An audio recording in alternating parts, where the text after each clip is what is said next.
ಬಂಧುಗಳೊಡನೆ ಹುಟ್ಟು ಹಾಕಿದಂತಹ ಸಂಸ್ಥೆ. ಅನೇಕ ಜನ ಪೋಷಕರೊಂದಿಗೆ, ಅನೇಕ ಜನ ದಾನಿಗಳೊಂದಿಗೆ ಮುಂದುವರಿದಂತಹ ಸಂಸ್ಥೆ ಇದು. ಯಕ್ಷಗಾನದ ಅಭಿವೃದ್ಧಿಗಾಗಿ ಯಕ್ಷಗಾನಕ್ಕೆ ಕಿರು ಕಾಣಿಕೆಯನ್ನು ಕೊಡಬೇಕು. ಯಕ್ಷಗಾನದ ಶ್ರೇಯಸ್ಸಿಗೆ ಪ್ರೇಯಸ್ಸಿಗೆ ನಮ್ಮದೂ ಒಂದು ಕಾಣಿಕೆ ಇರಲಿ ಎಂಬ ಉದ್ದೇಶದೊಂದಿಗೆ ಹುಟ್ಟು ಹಾಕಿದ ಸಂಸ್ಥೆ. ಇಂದು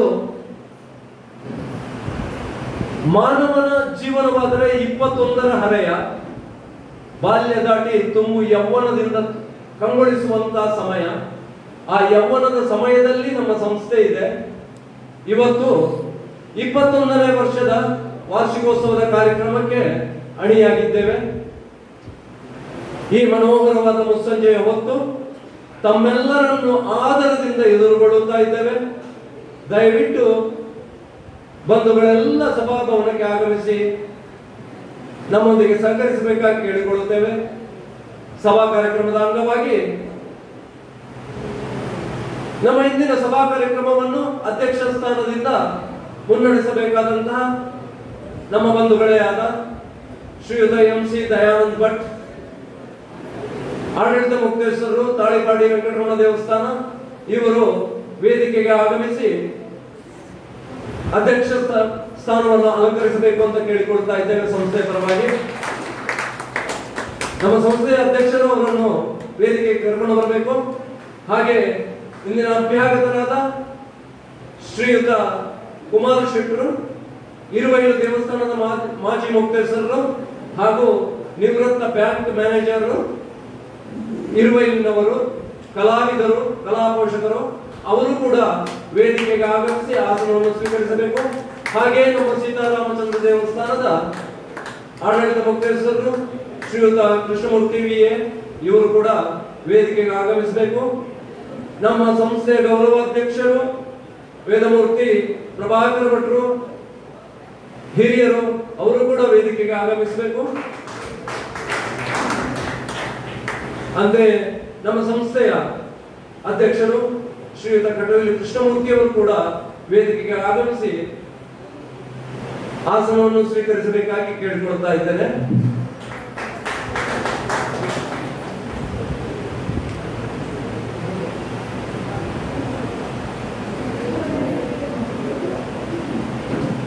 ಕ್ಷೇತ್ರ ಸ್ವಾಮಿ ಶ್ರೀ ಸೀತಾರಾಮಚಂದ್ರ ದೇವರನ್ನು ಮನಸಾ ಸ್ಮರಿಸಿಕೊಂಡು, ಹಾಗೆ ಪರಿವಾರ ದೇವತೆಗಳಾದ ಶ್ರೀ ಪವನಜ ಹನುಮಂತನನ್ನು, ಮಹಾಗಣಪತಿಯನ್ನು ಮನಸಾ ಪ್ರಾರ್ಥಿಸಿಕೊಂಡು, ಸಂತದ್ವಯರು, ಗುರುದ್ವಯರನ್ನು ಸಾಷ್ಟಾಂಗ ಪಡಮಾಡುತ್ತಾ ನಮ್ಮ ಈ ಕಾರ್ಯಕ್ರಮಕ್ಕೆ, ಇಂದಿನ ಸಭಾ ಕಾರ್ಯಕ್ರಮಕ್ಕೆ ಪ್ರಾರಂಭಿಸಲು ತಮ್ಮೆಲ್ಲರ ಅಪ್ಪಣೆಯನ್ನು ಬಿಡುತ್ತಾ ಇದ್ದೇನೆ. ಬೆಳಗ್ಗೆ ದೀಪ ಪ್ರಜ್ವಲನೆಯೊಂದಿಗೆ ನಮ್ಮ ಕಾರ್ಯಕ್ರಮ ಆರಂಭವಾಗಿದೆ. ಈಗ ಮುಂದಿನ ಕಾರ್ಯಕ್ರಮವಾಗಿ ನಮ್ಮ ಯಕ್ಷ ಚೈತನ್ಯದ ಅಧ್ಯಕ್ಷರು ಶ್ರೀಯುತ ಕಟೀಲು ಕೃಷ್ಣಮೂರ್ತಿಯವರು ಅಧ್ಯಕ್ಷರನ್ನು, ಅತಿಥಿಗಳನ್ನು ಮನದುಂಬಿ ಸ್ವಾಗತಿಸಲಿದ್ದಾರೆ ಹಾಗೂ ತಮ್ಮೆಲ್ಲರನ್ನು ಸ್ವಾಗತಿಸಲಿದ್ದಾರೆ ಕಟೀಲು ಕೃಷ್ಣಮೂರ್ತಿಯವರು.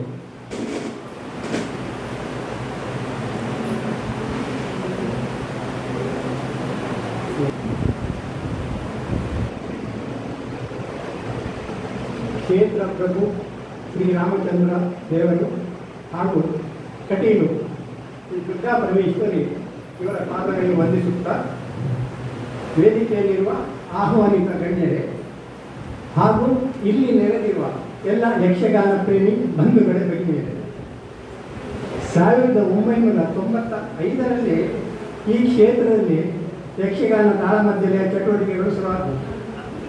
ಆದರೆ ಹಾಗೆ ಮಾಡ್ತಾ ಮಾಡ್ತಾ ನಮಗೆ ಒಂದು ಸಂಘಟನೆ ಮುಖ್ಯ ಬೇಕಾಗ್ತದೆ ಅಂತ ಕೆಲವು ಯುವಕರೆಲ್ಲ ಸೇರಿ ಒಂದು ಆಲೋಚನೆ ಮಾಡಿಕೊಂಡು 2004ರಲ್ಲಿ ಈ ಯಕ್ಷ ಚೈತನ್ಯ ರಿಜಿಸ್ಟರ್ ಅಶೋಕಪುರ ಅನ್ನುವ ಈ ಸಂಘಟನೆಯನ್ನು ಸ್ಥಾಪಿಸಿದ್ದು.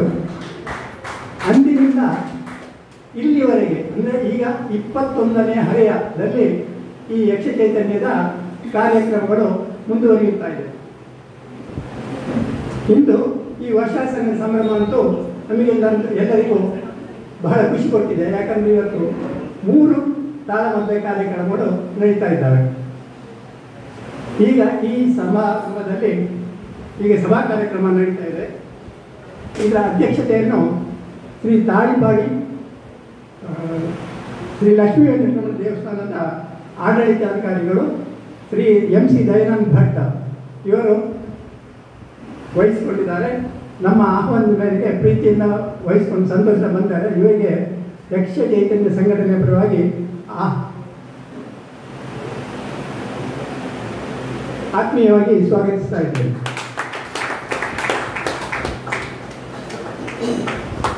ಇಂದಿನ ಕಾರ್ಯಕ್ರಮದ ಆಹ್ವಾನಿತ ಅತಿಥಿಗಳಿಬ್ಬರು.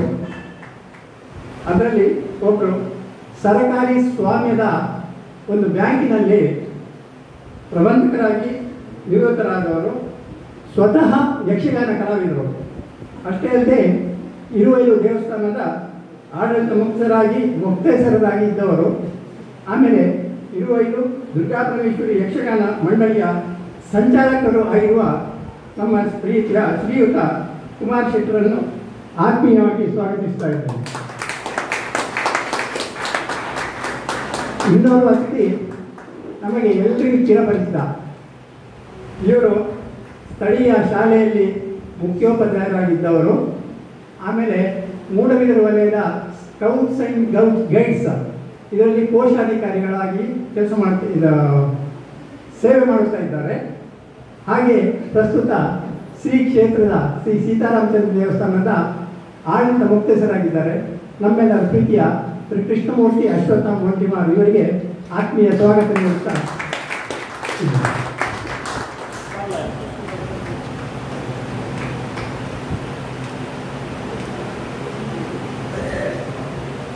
ನಮ್ಮ ಈ ಯಕ್ಷ ಚೈತನ್ಯ ಸಂಘಟನೆಯ ಬೆನ್ನೆಲುಬು ಬಂದರೆ 82 ಹರೆಯದ ಯುವಕ. ಅಂದರೆ ಇವರು ಯಕ್ಷಗಾನ ಅಂದ್ಕೂಡಲೇ ಅಷ್ಟು ಇದು ಸಂತೋಷದ ಸ್ಫೂರ್ತಿತವಾಗಿರ್ತಾರೆ. ತಮ್ಮ ಮನೆ ಯಾವುದೇ ಕಾರ್ಯಕ್ರಮ ಇರಲಿ ಅಲ್ಲಿ ತಾಳಮದ್ದಲೆ ಕಾರ್ಯಕ್ರಮ ಇದೇ ಇರುತ್ತದೆ. ಅಷ್ಟು ಯಕ್ಷಗಾನದ ಅಭಿಮಾನಿಗಳು ಇವರು. ನಮ್ಮ ಗೌರವಾಧ್ಯಕ್ಷರಾದ ವೇದಮೂರ್ತಿ ಶ್ರೀ ಪ್ರಭಾಕರ್ ಭಟ್ಟಿಯವರು ಇವರಿಗೆ ನಮ್ಮ ಈ ಸಂಘಟನೆಯವರಿಗೆ ಹಾರ್ದಿಕ ಸ್ವಾಗತ ನೀಡುತ್ತೇವೆ.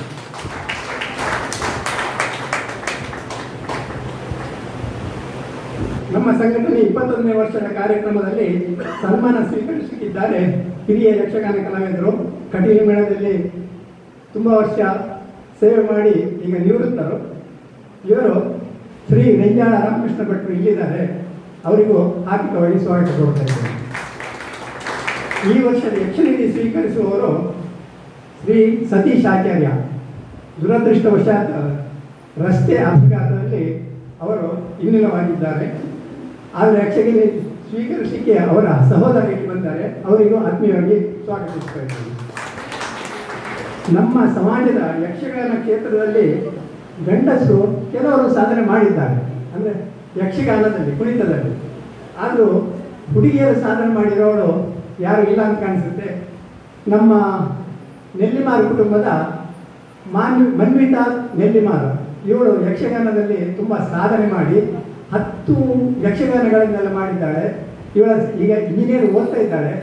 ಅವಳಿಗೆ ಬರಲಿಕ್ಕಾಗಲಿಲ್ಲ, ಯಾಕಂದ್ರೆ ನಾಳೆ ಇಂಟರ್ವ್ಯೂ ಇದೆ ಅಂತೆ. ಹಾಗಾಗಿ ಅವಳಿಗೆ ಬರಲಿಕ್ಕಾಗಲಿಲ್ಲ. ಅವಳ ಪರವಾಗಿ ಅವರ ತಂದೆ ಶ್ರೀ ನಾಗೇಶ್ ನೆಲ್ಲಿಮಾರ್ ಅವರು ಬಂದಿದ್ದಾರೆ. ಅವರಿಗೂ ಆತ್ಮೀಯವಾಗಿ ಸ್ವಾಗತಿಸ್ತಾ ಇದ್ದೇನೆ. ಹಾಗೆ ಇಲ್ಲಿ ಇನ್ನು ಮುಂದೆ ನಡೆಯಲಿಕ್ಕಿರುವ ಕಾರ್ಯಕ್ರಮ ತಾಳಮದ್ದಲೆ ಕಾರ್ಯಕ್ರಮ ಇದೆ. ಅದರ ಹಿಮ್ಮೇಳ ಹಾಗೂ ಕಲಾವಿದರು ಹಾಗೂ ಅರ್ಧಧಾರಿಗಳು ಎಲ್ಲ ಈಗಾಗಲೇ ಬಂದಿದ್ದಾರೆ. ಅವರನ್ನೆಲ್ಲ ಆತ್ಮೀಯವಾಗಿ ಸ್ವಾಗತಿಸುತ್ತಾ, ಹಾಗೆ ನಮಗೆ ಈ ಕಾರ್ಯಕ್ರಮಕ್ಕೆ ನಿರಂತರ ಪ್ರೋತ್ಸಾಹ ಕೊಡ್ತಿರೋ ನೀವೊಂದು ಎಲ್ಲ ಎಲ್ಲ ರೀತಿಯಲ್ಲಿ ನಮಗೆ ಪ್ರೋತ್ಸಾಹ ಕೊಟ್ಟು ಕಾರ್ಯಕ್ರಮವಂತೂ 21ನೇ ವರ್ಷ ಆದರೂ ನಮಗೆ ಕಾರ್ಯಕ್ರಮ ಚೆನ್ನಾಗಿ ನಡೆಯುವಂತೆ ನೀವು ನೋಡ್ಕೊಳ್ತಾ ಇದ್ದೀರಿ. ಇನ್ನು ಮುಂದೆ ನಿಮ್ಮ ಸಹಕಾರ ಬೇಕು. ನಿಮಗೆ ಎಲ್ಲರಿಗೂ ಪ್ರೀತಿಯಿಂದ ಸ್ವಾಗತಿಸ್ತಾ ಇದ್ದೇನೆ. ಹಾಗೆ ಯಕ್ಷ ಚೈತನ್ಯದ ಕಲಾ ಬಳಗದ ಸದಸ್ಯರು ಇವರು ಅಷ್ಟೇ ನಮ್ಮ ಯಕ್ಷ ಸಂಘಟನೆ ತುಂಬ ಸಹಾಯ ಮಾಡ್ತಾ ಇದ್ದಾರೆ. ಅಲ್ಲದೆ ಯಕ್ಷಗಾನದ ಕಲಾ ಬಳಗದ ಮಾಡಿಕೊಂಡು ಯಕ್ಷ ಚೈತನ್ಯದ ಕಲಾ ಬಳಗದ ಜೊತೆಗೆ ನಮ್ಮ ಯಕ್ಷ ಚೈತನ್ಯ ಕೀರ್ತಿಯನ್ನು ಎಲ್ಲ ಕಡೆ ತಪ್ಪಿಸ್ತಾ ಇದ್ದಾರೆ. ಈ ಬಳಗದ ಸದಸ್ಯರೆಲ್ಲರಿಗೂ ಸ್ವಾಗತ ಕೋರಿಸ್ತಾ ಇದ್ದೇನೆ. ನಮಸ್ಕಾರ. ಸ್ವಾಗತಿಸಿದಂತಹ ನಮ್ಮ ಯಕ್ಷಚಿಂತನದ ಅಧ್ಯಕ್ಷರಾದ ಶ್ರೀಯುತ ಪಟೀಲ್ ಕೃಷ್ಣಮೂರ್ತಿ ಅವರನ್ನು ಕೂಡ ಈ ಸಮಾರಂಭಕ್ಕೆ ಹಾರ್ದಿಕವಾಗಿ ಸ್ವಾಗತಿಸುತ್ತೇನೆ ನಮ್ಮ ಸಂಸ್ಥೆಯ ಪರವಾಗಿ. ಹಾಗೆ ಯಕ್ಷ ಚೈತನ್ಯ 21 ವರ್ಷದಿಂದ ಮೊದಲು ಹಲವಾರು ಬಾರಿ ಜಿಲ್ಲೆಯ ಅತಿರಥ ಮಹಾರಥ ಕಲಾವಿದರನ್ನು ಕರೆಸಿ ತಾಳಮದ್ದಳೆ ಮಾಡುತ್ತಿದ್ದು, ಇಡೀ ರಾತ್ರಿ ತಾಳಮದ್ದಳೆ ಕಾರ್ಯಕ್ರಮ ಜರುಗುತ್ತಿತ್ತು. ಹಾಗೆ ಬರುತ್ತಾ ಬರುತ್ತಾ ಕೆಲವು ವರ್ಷಗಳಿಂದ ಸನ್ಮಾನ ಕಾರ್ಯಕ್ರಮ, ಕೆಲವು ವರ್ಷಗಳಿಂದ ಈಗ ಯಕ್ಷನಿಧಿ ಸಮರ್ಪಣೆ ಎಂಬ ಕಾರ್ಯಕ್ರಮಗಳನ್ನು ಹಮ್ಮಿಕೊಂಡಿದ್ದೇವೆ. ಹಾಗೆ ಪ್ರತಿಭಾ ಪುರಸ್ಕಾರ, ಈ ಕಾರ್ಯಕ್ರಮವನ್ನು ಒಬ್ಬ ಪ್ರತಿಭಾವಂತ ಬಾಲಕರಿಗೆ ಪ್ರತಿಭಾ ಪುರಸ್ಕಾರ ಅದನ್ನು ಹಮ್ಮಿಕೊಂಡಿದ್ದೇವೆ. ಹೀಗೆ ಯಕ್ಷ ಚೈತನ್ಯದ ಸಾಧನೆಗಳು ಈ 21 ವರ್ಷಗಳಲ್ಲಿ ಅನೇಕವಿವೆ. ಅದ್ಧೂರಿಯಾಗಿ ದಶಮಾನೋತ್ಸವ ಕಾರ್ಯಕ್ರಮಗಳನ್ನು ಮಾಡಿದ್ದೇವೆ. ಇಡೀ ದಿನ ಅಂದರೆ 24 ಗಂಟೆಗಳ ಪರ್ಯಂತ ಗಾನ ವೈಭವ, ಯಕ್ಷಗಾನ, ತಾಳಮದ್ದಳೆ ಇತ್ಯಾದಿ ಅನೇಕ ಕಾರ್ಯಕ್ರಮಗಳನ್ನು ಮಾಡಿ ಸುತ್ತಮುತ್ತಲಿನಲ್ಲಿ ಹೆಚ್ಚಾಗಿ ದಕ್ಷಿಣ ಕನ್ನಡ ಜಿಲ್ಲೆ, ಅವಿಭಜಿತ ದಕ್ಷಿಣ ಕನ್ನಡ ಜಿಲ್ಲೆಯಲ್ಲಿಯೇ ಒಂದು ಯಕ್ಷ ಚೈತನ್ಯಕ್ಕೆ ಒಂದು ಹೆಸರಿದೆ. ಅದು ನಮಗೆ ಧನ್ಯತೆಯನ್ನು ಕೊಡುತ್ತದೆ. ಹಾಗೆ ಮುಂದಿನ ಕಾರ್ಯಕ್ರಮ ಸನ್ಮಾನ ಕಾರ್ಯಕ್ರಮ. ಇವತ್ತು ನಮ್ಮಿಂದ ಸನ್ಮಾನಗೊಳ್ಳುತ್ತಿರುವವರು ಶ್ರೀಯುತ ರೆಂಜಾಳ ರಾಮಕೃಷ್ಣ ರಾವ್. ಇವರು ವಯೋವೃದ್ಧರು, ತುಂಬ ಮೇಳಗಳಲ್ಲಿ ಯಕ್ಷಗಾನ ಕೃಷಿಯನ್ನು ಮಾಡಿದವರು. ಕಟೀಲು ಮೇಳ ಒಂದರಲ್ಲೇ ಸುಮಾರು 40 ವರ್ಷದ ಕಾಲ ಯಕ್ಷಗಾನ ವ್ಯವಸಾಯ ಮಾಡಿದವರು. ಅವರನ್ನು ಯಕ್ಷ ಚೈತನ್ಯ ರಿಜಿಸ್ಟರ್ಡ್ ಅಶ್ವತ್ಥಪುರ ಈ ಸಂಸ್ಥೆಯು ಅಭಿಮಾನದಿಂದ, ಸಂತೋಷದಿಂದ ಸನ್ಮಾನಿಸಲು ಬಯಸುತ್ತದೆ. ದಯವಿಟ್ಟು ರಾಮಕೃಷ್ಣ ರಾವ್ ಇವರು ವೇದಿಕೆಗೆ ಬಂದು ಸನ್ಮಾನ ಪೀಠವನ್ನು ಅಲಂಕರಿಸಬೇಕು. ಸಂಚಾಲಕರಾದ ಸದಾಶಿವರಾಯರವರನ್ನು ಕರೆದುಕೊಂಡು ಬರಬೇಕು.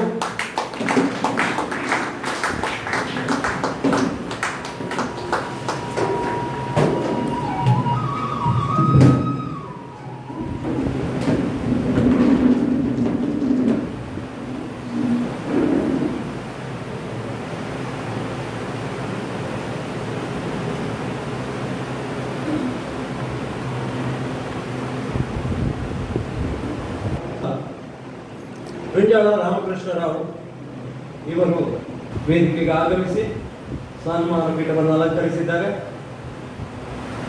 ಅವರಿಗೆ ಇವತ್ತು ಸನ್ಮಾನ ಮಾಡಲಿರುವ ಯಕ್ಷ ಚೈತನ್ಯದ ಸದಸ್ಯರು ಆದ ಶ್ರೀ ಸುರೇಂದ್ರ ಬಡಗಾಬೆಟ್ಟು ಇವರು ಸನ್ಮಾನ ಪತ್ರವನ್ನು ವಾಚಿಸಬೇಕಾಗಿ ಅವರಲ್ಲಿ ಕೇಳಿಕೊಳ್ತಾ ಇದ್ದೇನೆ. ಆತ್ಮೀಯ ಎಲ್ಲ ಕಲಾಭಿಮಾನಿ ಬಂದರೆ, ಯಕ್ಷ ಚೈತನ್ಯ ಅಶ್ವತ್ಥಪುರ ನಮ್ಮ 21ನೇ ವರ್ಷದ ವಾರ್ಷಿಕೋತ್ಸವದ ಕಾರ್ಯಕ್ರಮದಲ್ಲಿ ಕಟೀಲು ಮೇಳದ ಒಬ್ಬ ಶ್ರೇಷ್ಠ ಕಲಾವಿದರಾಗಿ ಈಗ ನಿವೃತ್ತಿ ಹೊಂದಿರತಕ್ಕಂಥ ರೆಂಜಾಳ ರಾಮಕೃಷ್ಣರಾವ್ ಅವರನ್ನು ಗೌರವಿಸುವಂಥ ಶುಭ ನಾವಿದ್ದೇವೆ. ಅವರ ಸನ್ಮಾನ ಪತ್ರವನ್ನು ವಾಚಿಸಿಗೆ ತುಂಬ ಸಂತೋಷ ಪಡ್ತಾ ಇದೆ. ಶ್ರೀರಾಮ ಸಮರ್ಥ ಯಕ್ಷ ಚೈತನ್ಯ ರಿಜಿಸ್ಟರ್ಡ್ ಅಶ್ವತ್ಥಪುರ ಇದರ 21ನೇ ವರ್ಷದ ಸಂಭ್ರಮಾಚರಣೆಯ ಕಲಾವಿದರ ಸನ್ಮಾನ, ಯಕ್ಷನಿಧಿ ಸಮರ್ಪಣೆ, ಪ್ರತಿಭಾ ಪುರಸ್ಕಾರ. ಈ ಕಾರ್ಯಕ್ರಮದ ಶುಭ ಸಂದರ್ಭದಲ್ಲಿ ಶ್ರೀ ಕೃಷ್ಣಮೂರ್ತಿ ಬಿ ಅಶ್ವತ್ಥಪುರ ಇವರ ಅಧ್ಯಕ್ಷತೆಯಲ್ಲಿ ಮತ್ತು ಶ್ರೀ ಕುಮಾರ್ ಶೆಟ್ಟಿ ಇಬ್ಬೈಲು ಹಾಗೂ ದಯಾನಂದ ಎಂಸಿ ಅವರ ಘನ ಉಪಸ್ಥಿತಿಯಲ್ಲಿ ಜರುಗಿದ ಸಭಾ ಕಾರ್ಯಕ್ರಮದಲ್ಲಿ ತೆಂಕುತಿಟ್ಟಿನ ಅಗ್ರಮಾನ್ಯ ಕಲಾವಿದ ಪರಂಪರೆಯ ಹಿರಿಯ ವೇಷಧಾರಿಯಾಗಿರ್ತಕ್ಕಂಥ ರೆಂಜಾಳ ಶ್ರೀ ರಾಮಕೃಷ್ಣ ರಾವ್ ಇವರಿಗೆ ಗೌರವಪೂರ್ವಕವಾಗಿ ಅರ್ಪಿಸುವ ಸನ್ಮಾನವನ್ನು. ಆದರಣೀಯ ಯಕ್ಷಗಾನ ಕಲಾಮಾತೆಯ ಸೇವೆಯಲ್ಲಿ ತೊಡಗಿಸಿಕೊಂಡಿರುವ ನಮ್ಮ ಹೆಮ್ಮೆಯ ಕಲಾವಿದರಾದ ತಮ್ಮನ್ನು ಈ ಶುಭ ಸಂದರ್ಭದಲ್ಲಿ ಗಣ್ಯ ಅತಿಥಿ ಅಧ್ಯಾಗತ ಸಮಕ್ಷಮದಲ್ಲಿ ಗೌರವಿಸಲು ತುಂಬ ಸಂತೋಷಪಡುತ್ತೇವೆ. ದಿನಾಂಕ 19/5/1945ರಲ್ಲಿ ಸುಳ್ಯ ತಾಲೂಕು ಮರ್ಕಂಜ ಗ್ರಾಮದ ರೆಂಜಾಳ ಎಂಬಲ್ಲಿ ವೆಂಕಟರಮಣಯ್ಯ ಮತ್ತು ಶ್ರೀಮತಿ ಯಮುನಾ ದಂಪತಿಗಳ ಹೆಮ್ಮೆಯ ಪುತ್ರರಾಗಿ ತಾವು ಜನಿಸಿದ್ದೀರಿ. ಪ್ರೌಢಶಾಲಾ ಶಿಕ್ಷಣ, ಬಳಿಕ ಹೆಸರಾಂತ ಕಲಾವಿದ ಕುತ್ಕಾಡಿ ವಿಶ್ವನಾಥ್ ರೈಗಳಲ್ಲಿ ಭರತನಾಟ್ಯದ ಪ್ರಾಥಮಿಕ ಶಿಕ್ಷಣ ಪಡೆದುಕೊಂಡಿದ್ದೀರಿ. ಯಕ್ಷಗಾನ ಆಟಕೂಟಗಳ ವಾತಾವರಣಗಳಿಂದ ಪ್ರಭಾವಿತರಾದ ತಾವು ನಂತರದ ದಿನಗಳಲ್ಲಿ ಯಕ್ಷಗಾನ ಕಲೆ ಸೆಳೆತಕ್ಕೆ ಒಳಗಾಗಿದ್ದೀವಿ. ಸರದಯ್ಯ ಕಲಾವಿದರೆ ಕೆಲವು ಬಲವರಿಂದ ಕಲಿತು ಎಂಬ ಕವಿಯವಾಣಿಯಂತೆ ಅರ್ಕಸ್ಥಳ ನಾರಾಯಣ ಶೆಟ್ಟಿ, ಕೊಕ್ಕಡ್ಕ ಈಶ್ವರ ಭಟ್, ಕುಡಾಣ ಗೋಪಾಲ ವ್ಯಕ್ತಪಟ್ಟಂತ ಹಿರಿಯ ಕಲಾವಿದರ ನಾಟ್ಯ ಶೈಲಿಯನ್ನು ನೋಡಿ ಅಭ್ಯಯಿಸಿ ತಿತ್ತಿ ಹೀಡಿಕೊಂಡು ಪರಿಪೂರ್ಣತೆಯಂತ ಸಾಗಿ ಬಂದ ಹಾದಿ ತನ್ನದು. ಹಿರಿಯ ಭಾಗವತ ಶ್ರೇಷ್ಠರಾದ ಅಗರಿ ಶ್ರೀನಿವಾಸ ಭಾಗವತರ ಪೂರ್ಣ ಆಶೀರ್ವಾದದೊಂದಿಗೆ ಪ್ರಥಮವಾಗಿ ಹುಟ್ಟು ಮೇಳದಲ್ಲಿ ಗೆಜ್ಜೆ ಕಟ್ಟಿ ವೃತ್ತಿರಂಗಕ್ಕೆ ಪಾದಾರ್ಪಣೆ ಮಾಡಿದ ತಾವು ಬಳಿಕ ಹಂತ ಹಂತವಾಗಿ ಯಕ್ಷಗಾನ ನಾಟ್ಯ ಕಲೆಯಲ್ಲಿ ಪ್ರಭುತ್ವ ಸಾಧಿಸಿದ್ದೀರಿ. ಹುಟ್ಟು ಮಡಿಕೇರಿ ಮೇಳಗಳ 5 ವರ್ಷ, ಹವ್ಯಾಸಿಯಾಗಿ 3 ವರ್ಷ ಅನುಭವ ಗಳಿಸಿದ ತಾವು ಸುಮಾರು 40 ವರ್ಷಗಳ ಕಾಲ ಶ್ರೀ ಕಟೀಲು ದುರ್ಗಾ ಪರಮೇಶ್ವರಿ ಯಕ್ಷಗಾನ ತಂಡದಲ್ಲಿ ಪ್ರಬುದ್ಧ ಕಲಾವಿದರೊಬ್ಬರಾಗಿ ಸೇವೆ ಸಲ್ಲಿಸಿ ಇದೀಗ ಸ್ವಯಂ ನಿವೃತ್ತರಾಗಿದ್ದೀರಿ. ಸನ್ಮಾನಿತರೆ, ಯಾವ ಪತ್ರವನ್ನಾದರೂ ಶ್ರದ್ಧೆಯಿಂದ ನಿರ್ವಹಿಸುವ ತಾವು ಚೌಕಿಯಲ್ಲಾಗಲಿ ರಂಗಸ್ಥಳದಾಗಲಿ ಎಂದು ಪರಂಪರೆಯನ್ನು ಬೀರಿದವರಲ್ಲ. ಶ್ರೀದೇವಿ, ಸುಭದ್ರೆ, ದಮಯಂತಿ, ಯಶೋಧೆ, ಹಿರಣ್ಯಾಕ್ಷ, ಶತ್ರುಘ್ನ, ಇಂದ್ರಜಿತ್ತು, ಕೌಂಡಿಕ, ಅರ್ಜುನ, ದೇವೇಂದ್ರ, ಬಾಹುಕ, ಪಂಡಿತ, ವಿಜಯ, ಮಕರಂದ, ಪುರವಂಜಿ ಹೀಗೆ ವೈವಿಧ್ಯಮಯ ಪಾತ್ರಗಳಲ್ಲಿ ಪ್ರೇಕ್ಷಕರ ಮನಸೂರೆಗೊಂಡಿರುವಿರಿ. ಪರಪರಂಗತ ಶೈಲಿಯ ಬಣ್ಣಗಾರಿಕೆ ಹಾಗೂ ನಾಟ್ಯ ವಿಧಾನದ ಅಪೂರ್ವ ಸಂಪನ್ಮೂಲವಾಗಿ ಗುರುತಿಸಲ್ಪಟ್ಟಿರುವುದು ತಮ್ಮ ಕಲಾ ನೈಪುಣ್ಯಕ್ಕೆ ಸಾಕ್ಷಿ. ಶ್ರೀ ಕಟೀಲು ಅಪರ್ಣ ಪ್ರಶಸ್ತಿ, ಮುಚ್ಚೂರು ನಾರಾಯಣ ಭಟ್ ಪ್ರಶಸ್ತಿ, ಸುಳ್ಯ ತಾಲೂಕು ಕನ್ನಡ ಸಾಹಿತ್ಯ ಸಮ್ಮೇಳನದ ಕನ್ನಡ ಶ್ರೀ ಪ್ರಶಸ್ತಿ ಮೊದಲಾದ ಪ್ರತಿಷ್ಠಿತ ಪ್ರಶಸ್ತಿಗಳಲ್ಲದೆ ಸುಮಾರು 135ಕ್ಕೂ ಹೆಚ್ಚಿನ ಪ್ರಶಸ್ತಿ ಸನ್ಮಾನಗಳಿಗೆ ಭಾಜನಾಗಿರುವುದು ತಮ್ಮ ಶ್ರೇಷ್ಠತೆಯ ಸೂಚಕ. ಸದ್ಗೃಹಸ್ಥೆ, ಧರ್ಮಪತ್ನಿ ಶ್ರೀಮತಿ ಇಂದಿರಾ ಹಾಗೂ ಮಕ್ಕಳಾದ ಶ್ರೀಲತಾ, ಶ್ರೀಕಾಂತ್ ಹಾಗೂ ಶ್ರೀವತ್ಸಲೊಂದಿಗೆ ತುಂಬ ಸಂಸಾರದಲ್ಲಿ ತಾವು ಈಗಲೂ ಕಲಾ ಸೇವೆಯಲ್ಲಿ ಪ್ರವೃತ್ತರಾಗಿದ್ದಾರೆ. ಇಂತಿರುವ ತಮಗಿದು ಅಶ್ವತ್ಥಪುರ ಆರೋಗ್ಯ ಪ್ರಭು ಶ್ರೀರಾಮಚಂದ್ರ ದೇವರು ಶ್ರೀ ಬ್ರಹ್ಮಾತ್ಮಕ್ಕೆ ಆಯುರಾರೋಗ್ಯ ಐಶ್ವರ್ಯ ಸುಖ ಸಂಪಾದನೆ ಮಾಡಿದ್ದು ಹೊರಸರಿ ಎಂದು ಪ್ರಾರ್ಥನೆಯೊಂದಿಗೆ ಈ ಸನ್ಮಾನ ಪತ್ರವನ್ನು ತಮಗೆ ಅರ್ಪಿಸಿದ್ದೇವೆ. ದಿನಾಂಕ 21/1/2025 ಬ್ರಹ್ಮಾನಂದದ ಅಶ್ವತ್ಥಪುರ ಗೌರವ ಅಧ್ಯಕ್ಷರು ಸಂಚಾಲಕರು ಹಾಗೂ ಸರ್ವ ಸಹಿತರು ಯಕ್ಷಜನ್ಯ ಅಶ್ವತ್ಥಪುರ ರಾಜೇಶ್. ಧನ್ಯವಾದಗಳು ಸುರೇಂದ್ರ ಬಡಗಾಬೆಟ್ಟವರ. ಈಗ ಶ್ರೀಯುತ ಗುಂಜಾಳ ರಾಮಕೃಷ್ಣರಾವ್ ಅವರಿಗೆ ಸನ್ಮಾನ ಕಾರ್ಯಕ್ರಮ. ನಮ್ಮ ಗೌರವ ಅಧ್ಯಕ್ಷರಾದ ಶ್ರೀಯುತ ವೇದಮೂರ್ತಿ ಪ್ರಭಾಕರ ಭಟ್ರು ಶಾಲನ್ನು ಬೋಧಿಸಬೇಕು.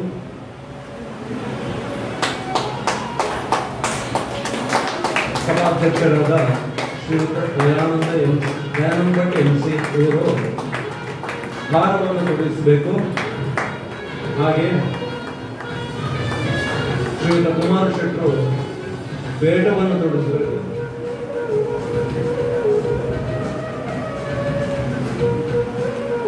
ಸನ್ಮಾನ ಪತ್ರವನ್ನು ಕೊಟ್ಟು ಗೌರವಿಸಬೇಕು.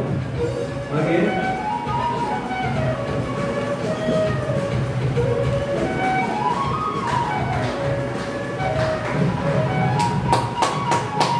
ದಯವಿಟ್ಟು ಸಭಾಸದರನ್ನು ಜೋರಾದ ಚಪ್ಪಾಳೆಯೊಂದಿಗೆ ನಮ್ಮನ್ನು ಪ್ರೋತ್ಸಾಹಿಸಬೇಕು.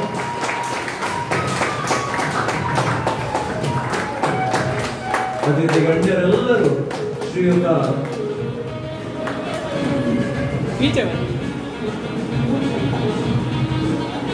ಗಂಜಾಳ ರಾಮಕೃಷ್ಣರಾವ್ ಅವರ ಸನ್ಮಾನ ಕಾರ್ಯಕ್ರಮ ನಡೆಯುತ್ತಾ ಇದೆ. ಅತಿಥಿ ಗಣ್ಯರೆಲ್ಲರೂ ನಮ್ಮೊಂದಿಗೆ ಕೈ ಜೋಡಿಸಿದ್ದಾರೆ. ಧನ್ಯವಾದಗಳು.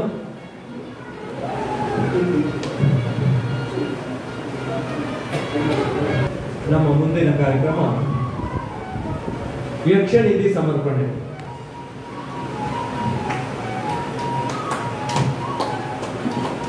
ತೆಂಕುತಿಟ್ಟಿನ ಭಾಗವತರು, ಯುವ ಭಾಗವತರಾಗಿದ್ದ ದಿವಂಗತ ಸತೀಶ್ ಆಚಾರ್ಯ ಬೇಣೂರು ಅವರ ಕುಟುಂಬದವರಿಗೆ ಈ ಸಲದ ಯಕ್ಷನಿಧಿಯನ್ನು ಸಮರ್ಪಿಸಬೇಕು ಎಂಬುದು ನಮ್ಮ ಆಶಯ. ಅದರಂತೆ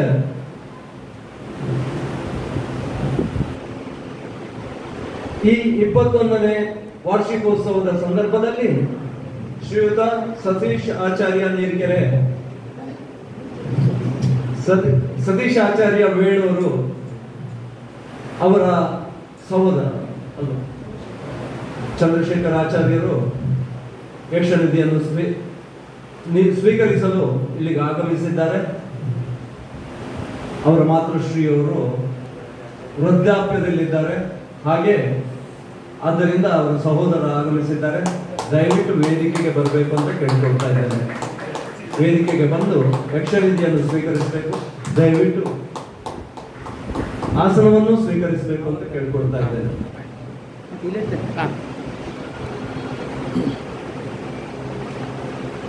ಅತಿಥಿ ಗಣ್ಯರು ಯಕ್ಷನಿಧಿಯನ್ನು ಸತೀಶ್ ಆಚಾರ್ಯರ ಸಹೋದರರಿಗೆ ನೀಡಿ ಕೊಡಬೇಕು ಅಂತ ಅತಿಥಿ ಗಣ್ಯರೆಲ್ಲರನ್ನು ಕೇಳಿಕೊಳ್ತಾ ಇದ್ದೇನೆ. ದಯವಿಟ್ಟು ಒಂದು ನಿಮಿಷ. ದಿವಂಗತ ಸತೀಶ್ ಆಚಾರ್ಯರ ಬಗ್ಗೆ ಸಣ್ಣ ಒಂದು ಪರಿಚಯ ಮಾಡಿಕೊಡಲಿದ್ದಾರೆ ನಮ್ಮ ಯಕ್ಷ ಚೈತನ್ಯದ ಸಂಚಾಲಕರಾದ ಶ್ರೀಯುತ ಸದಾಶಿವರಾವ್ ನೆಲ್ಲಿಮರವರು.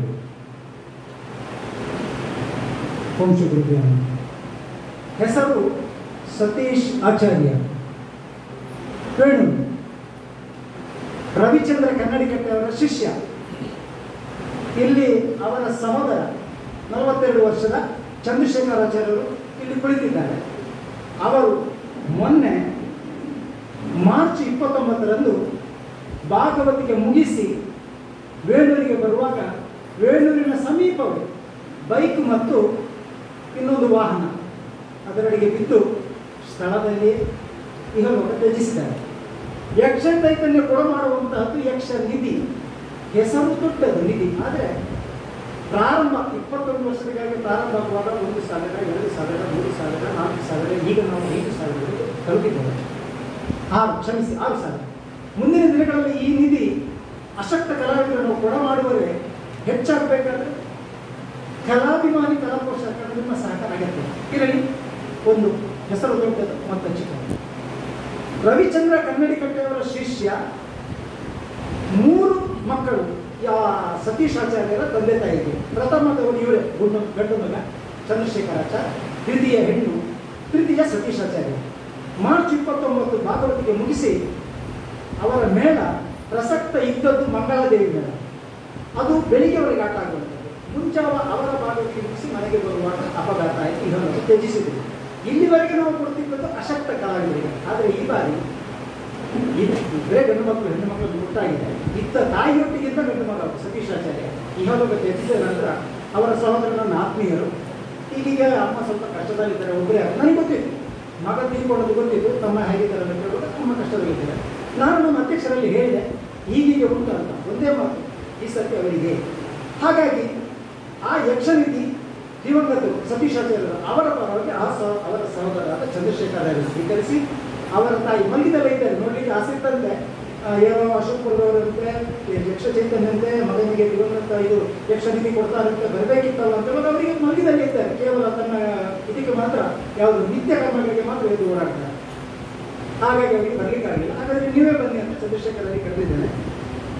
ಕಟೀಲು ಮೇಳದಲ್ಲಿ ಸಂಗೀತಗಾರರಾಗಿ ಕಳೆದ 12 ವರ್ಷದ ಹಿಂದೆ ಕಟೀಲು ಮೇಳದಲ್ಲಿ ಸಂಗೀತಗಾರರಾಗಿ, ಬಪ್ಪನಾಡು ಮೇಳದಲ್ಲಿ ಭಾಗವತರಾಗಿ, ಗೆಜ್ಜೆಗಿರಿ ಮೇಳದಲ್ಲಿ ಭಾಗವತರಾಗಿ, ಪ್ರಸ್ತುತ ಮಂಗಳಾದೇವಿ ಮೇಳದಲ್ಲಿ ಭಾಗವತರಾಗಿದ್ದಾಗ ಅವರ ಸಹೋದರ ತೀರ್ಕೊಂಡರು.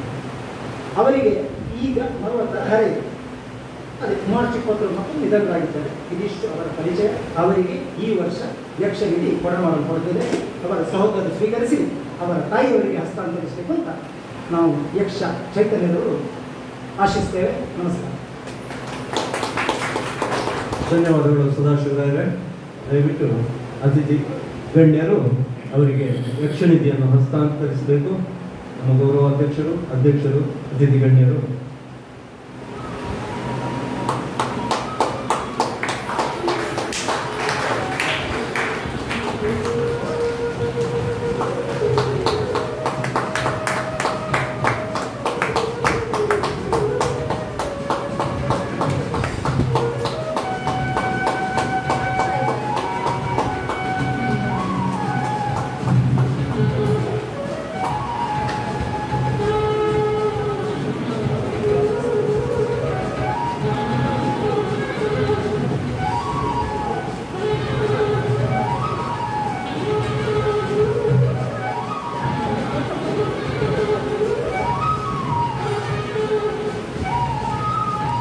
ಅತಿಥಿಗಳೆಲ್ಲರಿಗೂ ಧನ್ಯವಾದಗಳು.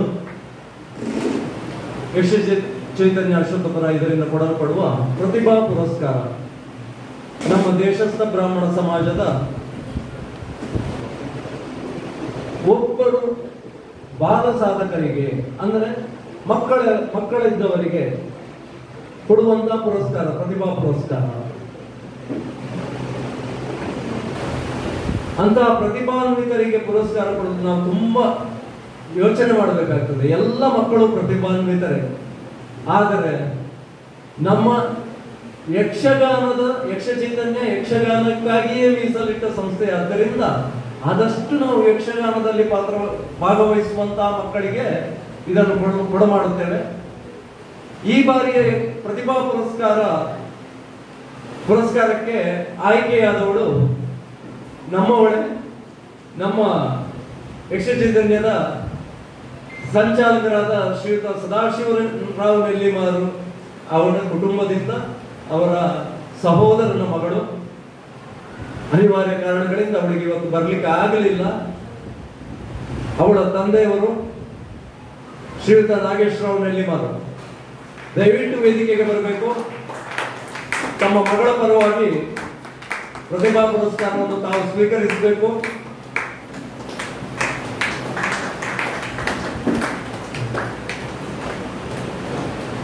ಬನ್ನಿ, ಆಸನವನ್ನು ಸ್ವೀಕರಿಸಿ ಕೂತ್ಕೊಳ್ಳಿ.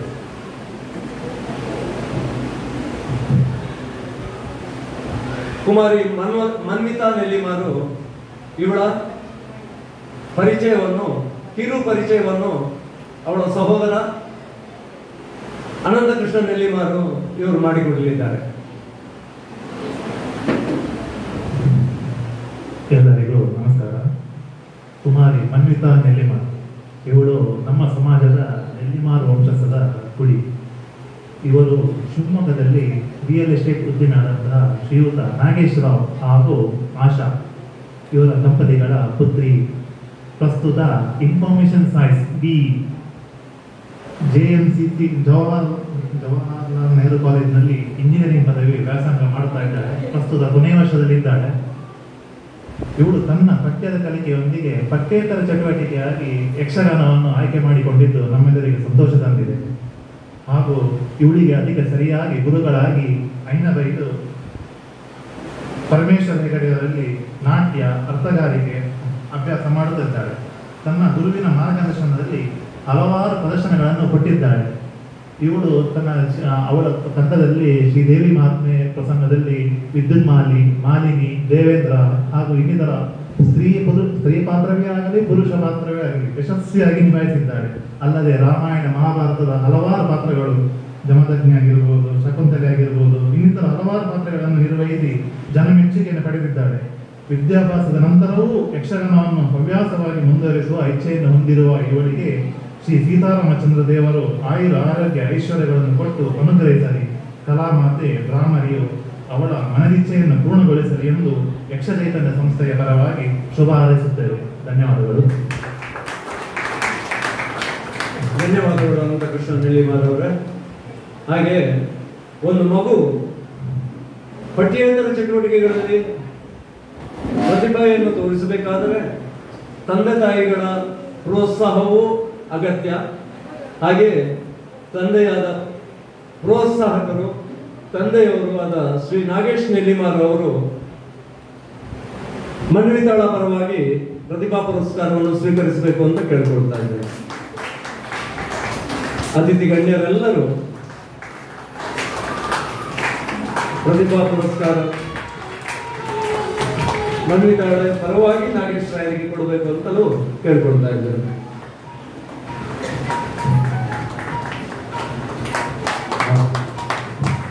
ದಯವಿಟ್ಟು ಯಕ್ಷ ಚೈತನ್ಯದ ಎಲ್ಲ ಸದಸ್ಯರು ಒಮ್ಮೆ ಛಾಯಾಚಿತ್ರಕ್ಕಾಗಿ ವೇದಿಕೆಗೆ ಬರಬೇಕು ಅಂತ ಕೇಳ್ಕೊಳ್ತಾ ಇದ್ದೇವೆ. ನಾಗೇಶ್ವರರಾವ್ ಹಂಡೇರು, ಚೈತನ್ಯ ಮಂಗೆಬೆಟ್ಟು, ಮಣೀಂದ್ರ ಕೋಟೆಬಾಗಿಲು, ಅನಂತಕೃಷ್ಣ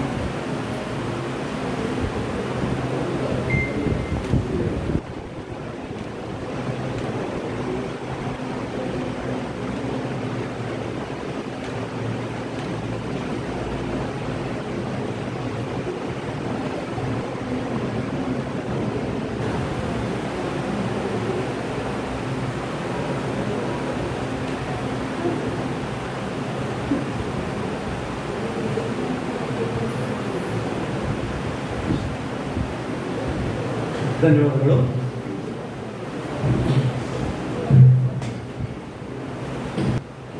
ಎರಡೇ ನಿಮಿಷದಲ್ಲಿ ನನ್ನ 2 ಅನಿಸಿಕೆಗಳನ್ನು ಹೇಳುತ್ತೇನೆ ಅಂತ ಹೇಳ್ತಾ ಇದ್ದಾರೆ.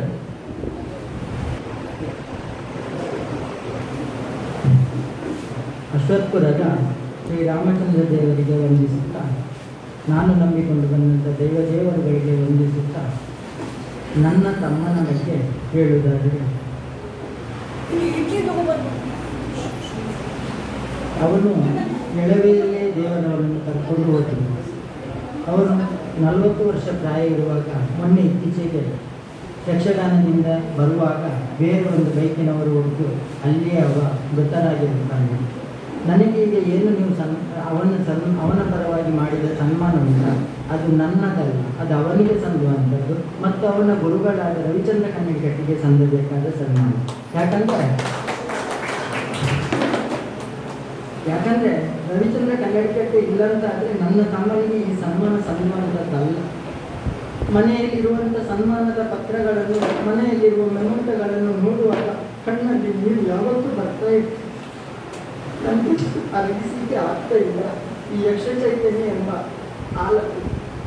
ಅಶ್ವತ್ಥ ಮರ ಇನ್ನೂ ಹೆಮ್ಮರವಾಗಿ ಬೆಳೆದು ಎಲ್ಲರಿಗೂ ಇದೇ ರೀತಿ ಒಂದು ಸಾಕಾರ ಮಾಡುವಂಥ ಆ ಒಂದು ಭಾಗ್ಯವನ್ನು ದೇವರು ಕರುಣಿಸಲಿ ಎಂದು ನನ್ನೆರಡು ಮಾತುಗಳನ್ನು.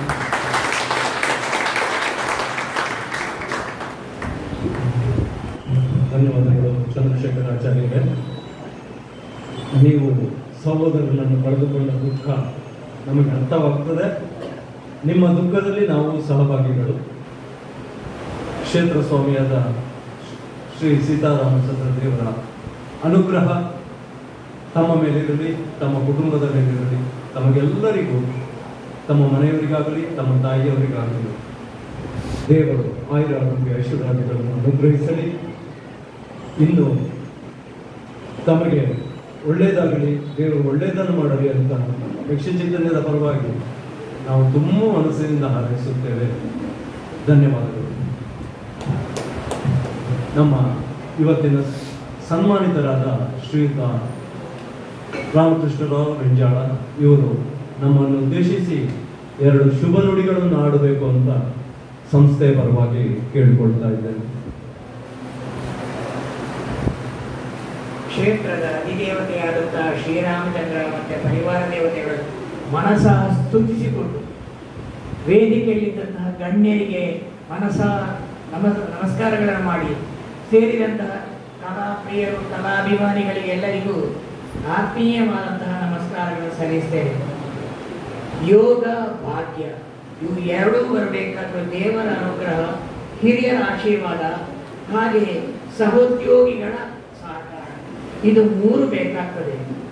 ನನ್ನ ಹತ್ರ ಯೋಗ ಎಂಬುದು ಬಂದದ್ದು ಹೇಗೆ ಅಂತ ಕೇಳಿದರೆ ಅದು ದೇವರ ದಯ. ನನ್ನ ಹಿರಿಯವರಿಗೆ ಯಾರಿಗೂ ಯಕ್ಷಗಾನ ಎಂಬುದು ಗೊತ್ತೇ ಇರಲಿಲ್ಲ. ನನಗೆ ಹೇಗೆ ಬಂತು ಅಂತ ಗೊತ್ತಿಲ್ಲ. ಅದಕ್ಕೆ ನಾನು ಅದನ್ನು ಯೋಗ ಎಂದು ತಿಳಿದುಕೊಂಡಿದ್ದೇನೆ. ಆದ ಕಾರಣವೇ ಆ ಯೋಗವನ್ನೇ ನಾನು ಮುಂದಿರಿಸಿಕೊಂಡು ಪ್ರಯತ್ನ ಮಾಡಿದ ಕಾರಣ ಭಾಗ್ಯ ಬಂತು ನನಗೆ. ಸಾಮಾನ್ಯ 53 ವರ್ಷಗಳ ತನಕ ಯಕ್ಷಗಾನ ಆರಾಧನೆ ಮಾಡಿತು, ಸೇವೆ ಅಲ್ಲ ಆರಾಧನೆ ಮಾಡಿತು. ಕಲಾದೇವಿಯ ಅನುಗ್ರಹ ನನ್ನ ಮೇಲೆ ಸಂಪೂರ್ಣ ಇದೆ. ನಾನು ಪುತ್ತೂರಿನಲ್ಲಿ ಶಾಲೆಗೆ ಹೋಗ್ತಾ ಇದ್ದಾಗ ಅಲ್ಲಿ ಪುದುಕಾಡಿ ವಿಶ್ವನಾಥಯ್ಯ ಎಂಬುವರು ಭರತನಾಟ್ಯದ ಗುರುಗಳು. ನನಗೊಂದು ಆಶೆ ಆಯಿತು, ಭರತನಾಟ್ಯ ಕಲಿಬೇಕು ಅಂತ. ಹಾಗೆ ಅವರಲ್ಲಿ ಕೇಳಿಕೊಂಡೆ. ಅವರು ನನ್ನಿಂದ ಏನೂ ಆಶಿಸದೆ ನನಗೆ ಭರತನಾಟ್ಯದ ಬಾಲಪಾಠಗಳನ್ನು ಹೇಳಿಕೊಟ್ರು. ಆದರೆ ಆ ಹೊತ್ತಿಗೆ ಮಾತ್ರ ನನ್ನ ಯೋಗ ನನ್ನಿಂದ ಬಿಟ್ಟು ಹೋಯಿತು. ನಾನು ಜೂನಿಯರ್ ಪರೀಕ್ಷೆಗೆ ದುಡ್ಡು ಕಟ್ಟಿದ್ದೆ. ನಾಳೆಲ್ಲ ನಾಡ್ದು ಪರೀಕ್ಷೆ, ಇವತ್ತು ನನ್ನ ಮುಖಕ್ಕೆ ಕೇವಲ ನಿಂತಿತ್ತು. ಯೋಗ ಇಲ್ಲ, ಯೋಗ ಕಳೆದುಕೊಂಡೆ. ಅಷ್ಟರಲ್ಲೇ ನನಗೆ ಯಾವುದಕ್ಕೂ ಯೋಗ ಇಲ್ಲ ಅಂತ ಬಿಟ್ಟು 1 ವರ್ಷ ನಾನು ಮಂಗಳೂರಿನಲ್ಲಿ ಗಣಪತಿ ಹೈಸ್ಕೂಲಿಗೆ ಹೋದೆ. ಆ ಹೊತ್ತಿಗೆ ವಿಠಲ ಶೆಟ್ಟರ ಮ್ಯಾನೇಜ್ಮೆಂಟಿನಲ್ಲಿ 6 ತಿಂಗಳು ಕೂಡ ಸೀನರಿ ಹಾಕಿ ಆಟ ಆಗ್ತಾ ಇತ್ತು. ಆಗ ನಾನು ವಿಜಯಲ್ಲಿ ಸುಬ್ರಹ್ಮಣ್ಯ ಸಭಾ ಹಾಸ್ಟೆಲ್ನಲ್ಲಿದ್ದೆ. ಪ್ರತಿ ಶನಿವಾರ ಅವರನ್ನು ಮನೆಗೆ ಹೋದ ನಂತರ ಧರೆ ಹತ್ತಿ ಓಡಿಕೊಂಡು ನಾನು ಮೈದಾನಕ್ಕೆ ಒಂದು ಆಟ ನೋಡ್ತಿದ್ದೆ. ಆಗ ನನಗೆ ಈ ಯಕ್ಷಗಾನದ ಅಭಿಲಾಷೆ ಆಸೆ ಹುಟ್ಟಿತು. ಮತ್ತೆ ಪ್ರತಿ ಶನಿವಾರ ಆಟ ನೋಡೋ ಕಾರಣ ಕೆಲವು ತಾಳಗಳೆಲ್ಲ ಕೈಗೆ ಬಂತು, ಕಾಲಿಗೆ ಬರಲಿಲ್ಲ. ಆ ಹೊತ್ತು ನನಗೆ ಮತ್ತು ಶಾಲೆಗೆ ಹೋಗೋದು ಬರಲಿಲ್ಲ. 9ನೇ ಕ್ಲಾಸಲ್ಲಿ ನಾನು ತಿಳಿಸ್ಬಿಟ್ಟೆ. ನಮ್ಮ ಆಸ್ತಿಯಲ್ಲಿ ಒಂದು ತುಂಡು ಭಾಗದಲ್ಲಿ ನನ್ನ ಸೋದರ ಮಾವ ಎಲ್ಲ ಇದ್ರು. ಅವರನ್ನು ಅವರ ಸಂಬಂಧಿಕರು ಕರ್ಕೊಂಡು ಹೋದಾಗ ನಮ್ಮ ತಂದೆಯವರನ್ನು ಗೇಡಿ ಕೊಡ್ತಾರೆ ಅಂತ ಹೇಳಿ ನಾನು ಅಲ್ಲಿ ಕೂತೆ. ಅಲ್ಲಿ 2 ವರ್ಷ ಇದ್ದರ ಬಳಿಕ ನಾನು ಪೂಲ್ಕಿ ಮೇಳದ ಸೇವೆ ಆಟವನ್ನು ನೋಡೋದಕ್ಕೆ ಹೋದಲ್ಲಿದ್ದ ಅಗರಿ ಶ್ರೀನಿವಾಸ ಭಾಗವತರು, ಪರಮ ಪೂಜ್ಯರು, ವೇದ ಬ್ರಹ್ಮರು, ಅವರು ನನ್ನ ಕೂಟ್ಲಿಗೆ ಕರ್ಕೊಂಡೋಗಿ 4 ರೂಪಾಯಿ ಕೊಟ್ಟು ಕೆಂಜೆ ಕಟ್ಟು ಮಗ ಹೇಳಿದರು. ನಾನು ಹೇಳಿದೆ, ನನಗೆ ನಾಟ್ಯವೂ ಗೊತ್ತಿಲ್ಲ, ಆಡ್ತವೂ ಹೇಳಿಕ್ಕೆ ಗೊತ್ತಿಲ್ಲ, ನಾನು ಕೆಂಜೆ ಕಟ್ಟು ಏನು ಮಾಡೋದು, ಕೆಟ್ಟಿನ ಕೆಲಸ ಮಾಡಬೇಕಂತೆ, ಏನು ಬೇಡ, ಗೋಪಾಲಕೃಷ್ಣ ದೇವರು ನಿನ್ನನ್ನು ಎತ್ತರಕ್ಕೆ ತರ್ತಾರೆ ಅಂತ ಹೇಳಿದರು. ಅವರ ಮಾತು ನನಗೆ ಆಶೀರ್ವಾದವಾಯಿತು. ಹಾಗೆ 4 ವರ್ಷಗಳ ತನಕ ನಾನು ಕೂಟು ಮೇಳದಲ್ಲಿ ದುಡಿದೆ. ಅದು ನಿಂತೋಯಿತು. ಬಳಿಕ 3 ವರ್ಷ ಹವ್ಯಾಸಿಯಾಗಿ ದುಡಿದೆ. ಮತ್ತೆ ಮಡಿಕೇರಿ ಎಂದು ಒಂದು ಮೇಳ ಚೌಡೇಶ್ವರಿಯಿಂದ ಅದು ಹೊರಟಿತು. ಅದರಲ್ಲಿ 1 ವರ್ಷದ ತಿರುಗಾಟ ಮಾಡಿದಾಗ ಕಟೀಲು ಮೇಳ 2 ಆಗ್ತದೆ ಎಂಬಂತ ಸಮಾಚಾರ ಕೇಳಿ ನಾನು ಕಟೀಲು ಮೇಳಕ್ಕೆ ಹೋದೆ. ಅಲ್ಲಿ ನಿರಂತರವಾಗಿ 40 ವರ್ಷಗಳ ಕಾಲ ದೇವರ ಸೇವೆ ಮಾಡಿದೆ. ಅಲ್ಲಿ ನನಗೆ ಆಶ್ರಯ ಕೊಟ್ಟವರು ಕಲ್ಲಾಡಿ ವಿಜಯ ಶೆಟ್ಟರು. ಅವರು ಕೊನೆಯ ತನಕ ನನ್ನನ್ನು ಭಾರಿ ಪ್ರೀತಿಯಲ್ಲಿ ಅವರ ಮಗನ ಹಾಗೆ ನೋಡಿದ್ದಾರೆ. ನನಗೆ ಯಾವುದೇ ಒಂದು ಬೇಸರದ ಮಾತನ್ನು ಆಡಿದವರಲ್ಲ. ಅಂದರೆ ಕೊನೆಯ ತನಕ ನಾನು ಅವರ ಪ್ರೀತಿಯ ಪದವಿಯಾಗಿದ್ದೆ. ಅಲ್ಲಿ ನನಗೆ ನೃತ್ಯಾಭ್ಯಾಸಕ್ಕೆ ಕೂಟು ಮೇಳದಲ್ಲೇ ನನಗೆ ದಿವಂಗತ ಕರ್ಸಳ ನಾರಾಯಣ ಶೆಟ್ಟರು, ಕುಡಾಲ ಗೋಪಾಲಕೃಷ್ಣ ಭಟ್ರು, ಕೊಕ್ಕಡ ಈಶ್ವರ ಭಟ್ರು ಅವರೆಲ್ಲ ಕುಣಿಯುವುದನ್ನು ನೋಡಿ ನಾನು ಕಲಿತೆ. ಆ ಬಳಿಕ ಅಲ್ಲಿ ಕಟೀಲು ಶ್ರೀನಿವಾಸರಾವ್, ಚಂದ್ರಗಿರಿ ಅಂಬೋಳ್ನ, ಉರು ಅಂಬೋಳ್ನ, ಶೇಣಿಯವರು, ಆಮೇಲೆ ಗೋಪಾಲಕೃಷ್ಣ ಜೋಶಿಯವರು ಎಲ್ಲ ಇದ್ದರು. ಆ ಹೊತ್ತಿಗೆ ಒಂದೇ ಮುಖ್ಯ ಸ್ತ್ರೀವೇಷ ಆಗ್ತಾ ಇದ್ದದ್ದು. ವಿಟ್ಲ ಗೋಪಾಲಕೃಷ್ಣ ಜೋಶಿಯವರು ಮುಖ್ಯ ಹಾಸ್ಯಗಾರರಾಗಿರುವಾಗ ನನ್ನನ್ನು ಹೊಗಳಿಕೆಗೆ ಅಂತ ಕಲಿಸ್ತಾ ಇದ್ದರು. ಆ ಹೊತ್ತಿಗೆ ಈಶ್ವರ ಭಟ್ಟ ಜೊತೆಯಲ್ಲಿ ನಾನು ಅವರ ನಾಟ್ಯವನ್ನು ನೋಡಿ ನೃತ್ಯ ಅಭ್ಯಾಸ ಮಾಡಿಕೊಂಡೆ. ಆ ಬಳಿಕ ಹಗಲ ಹೊತ್ತಿನಲ್ಲಿ ಪುರಾಣದವರು ನನಗೆ ಹೇಳಿಕೊಡ್ತಾ ಇದ್ದರು. ಹಾಗೆ ಅಲ್ಲಿ 4 ವರ್ಷ ಬಿಟ್ಟ ಮೇಲೆ ಕಟೀಲನ್ನ ನನಗೆ ತುಂಬ ಪೂರಕವಾದದ್ದು ಯಾವುದಂದ್ರೆ ಹೇಳಿದ್ರೆ ಕೆಲವು ಹಿರಿಯವರ ಆಶೀರ್ವಾದ, ಅನುಗ್ರಹ, ಮಾರ್ಗದರ್ಶನ. ಕಡಂದೇರು ಪುರುಷೋತ್ತಮ ಭಟ್ರು ಕಟೀಲು ಮೇಳದಲ್ಲಿ ಹೆಸರುವಾಸಿಯಾದಂಥ ಶ್ರೀ ದೇವಿಯ ಪಾತ್ರರು, ಅವರ ಅನುಗ್ರಹದಲ್ಲಿ ನಾನು ದೇವಿ ಪಾತ್ರ ಮಾಡೋದಕ್ಕೆ ಪ್ರಾರಂಭ ಮಾಡಿದೆ.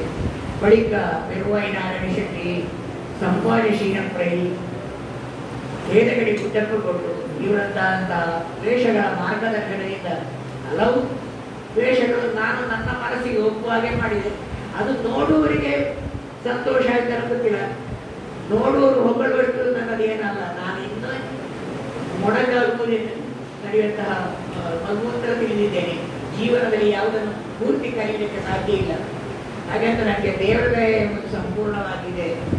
ಆ ಬಳಿಕ ಕಟೀಲು ಮೇಳ ಬಿಟ್ಟು 2 ವರ್ಷ ಹವ್ಯಾಸಿಯಾಗಿ ಮತ್ತೆ 3 ವರ್ಷ ನಾನು ದೇವರ ಮೇಳದಲ್ಲಿ ತಿರುಗಾಟ ಮಾಡಿದೆ. ಅಲ್ಲಿ ತುಳು ಪ್ರಸಂಗ ಇತ್ತು. ನಾನು ಕನ್ನಡ ಮಾತಾಡುವಾಗ ಶುದ್ಧವಾದ ಕನ್ನಡವನ್ನೇ ಆಲಿಸ್ತಾ ಇದ್ದವ. ತುಳು ಪ್ರಸಂಗಕ್ಕೆ ಬರುವಾಗ ನನಗೆ ಸ್ವಲ್ಪ ಕಷ್ಟ ಆಯಿತು. ತುಳು ಶಬ್ದಗಳಿದ್ರೆ ಬಾಯಲ್ಲಿ ಬರ್ತಿರ್ಲಿಲ್ಲ.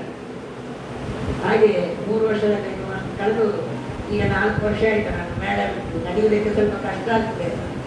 ಈಗ ಅಲ್ಲೆಲ್ಲೆಲ್ಲಿ ಹೀಗೆ ಎಲ್ಲವರು ಒಂದೊಂದು ಗೌರವ ಕೂಡ ಸಂತೋಷ ಆಗ್ತದೆ. ಯಾರಿಗೂ ಇಲ್ಲದ್ದು ನನಗೆ ಬಂದಾಗ ನನಗೆ ಸಿಕ್ಕಿದಂತಹ ಗೌರವ ನನ್ನ ಹಿರಿಯವರಿಗೆ, ನನಗೆ ಮಾರ್ಗದರ್ಶನ ಮಾಡಿದಂತಹ ನನ್ನ ಹಿರಿಯ ಕಲಾವಿದರಿಗೆ ಎಲ್ಲ ನಾನು ತಿಳಿದುಕೊಂಡಿದ್ದೇನೆ.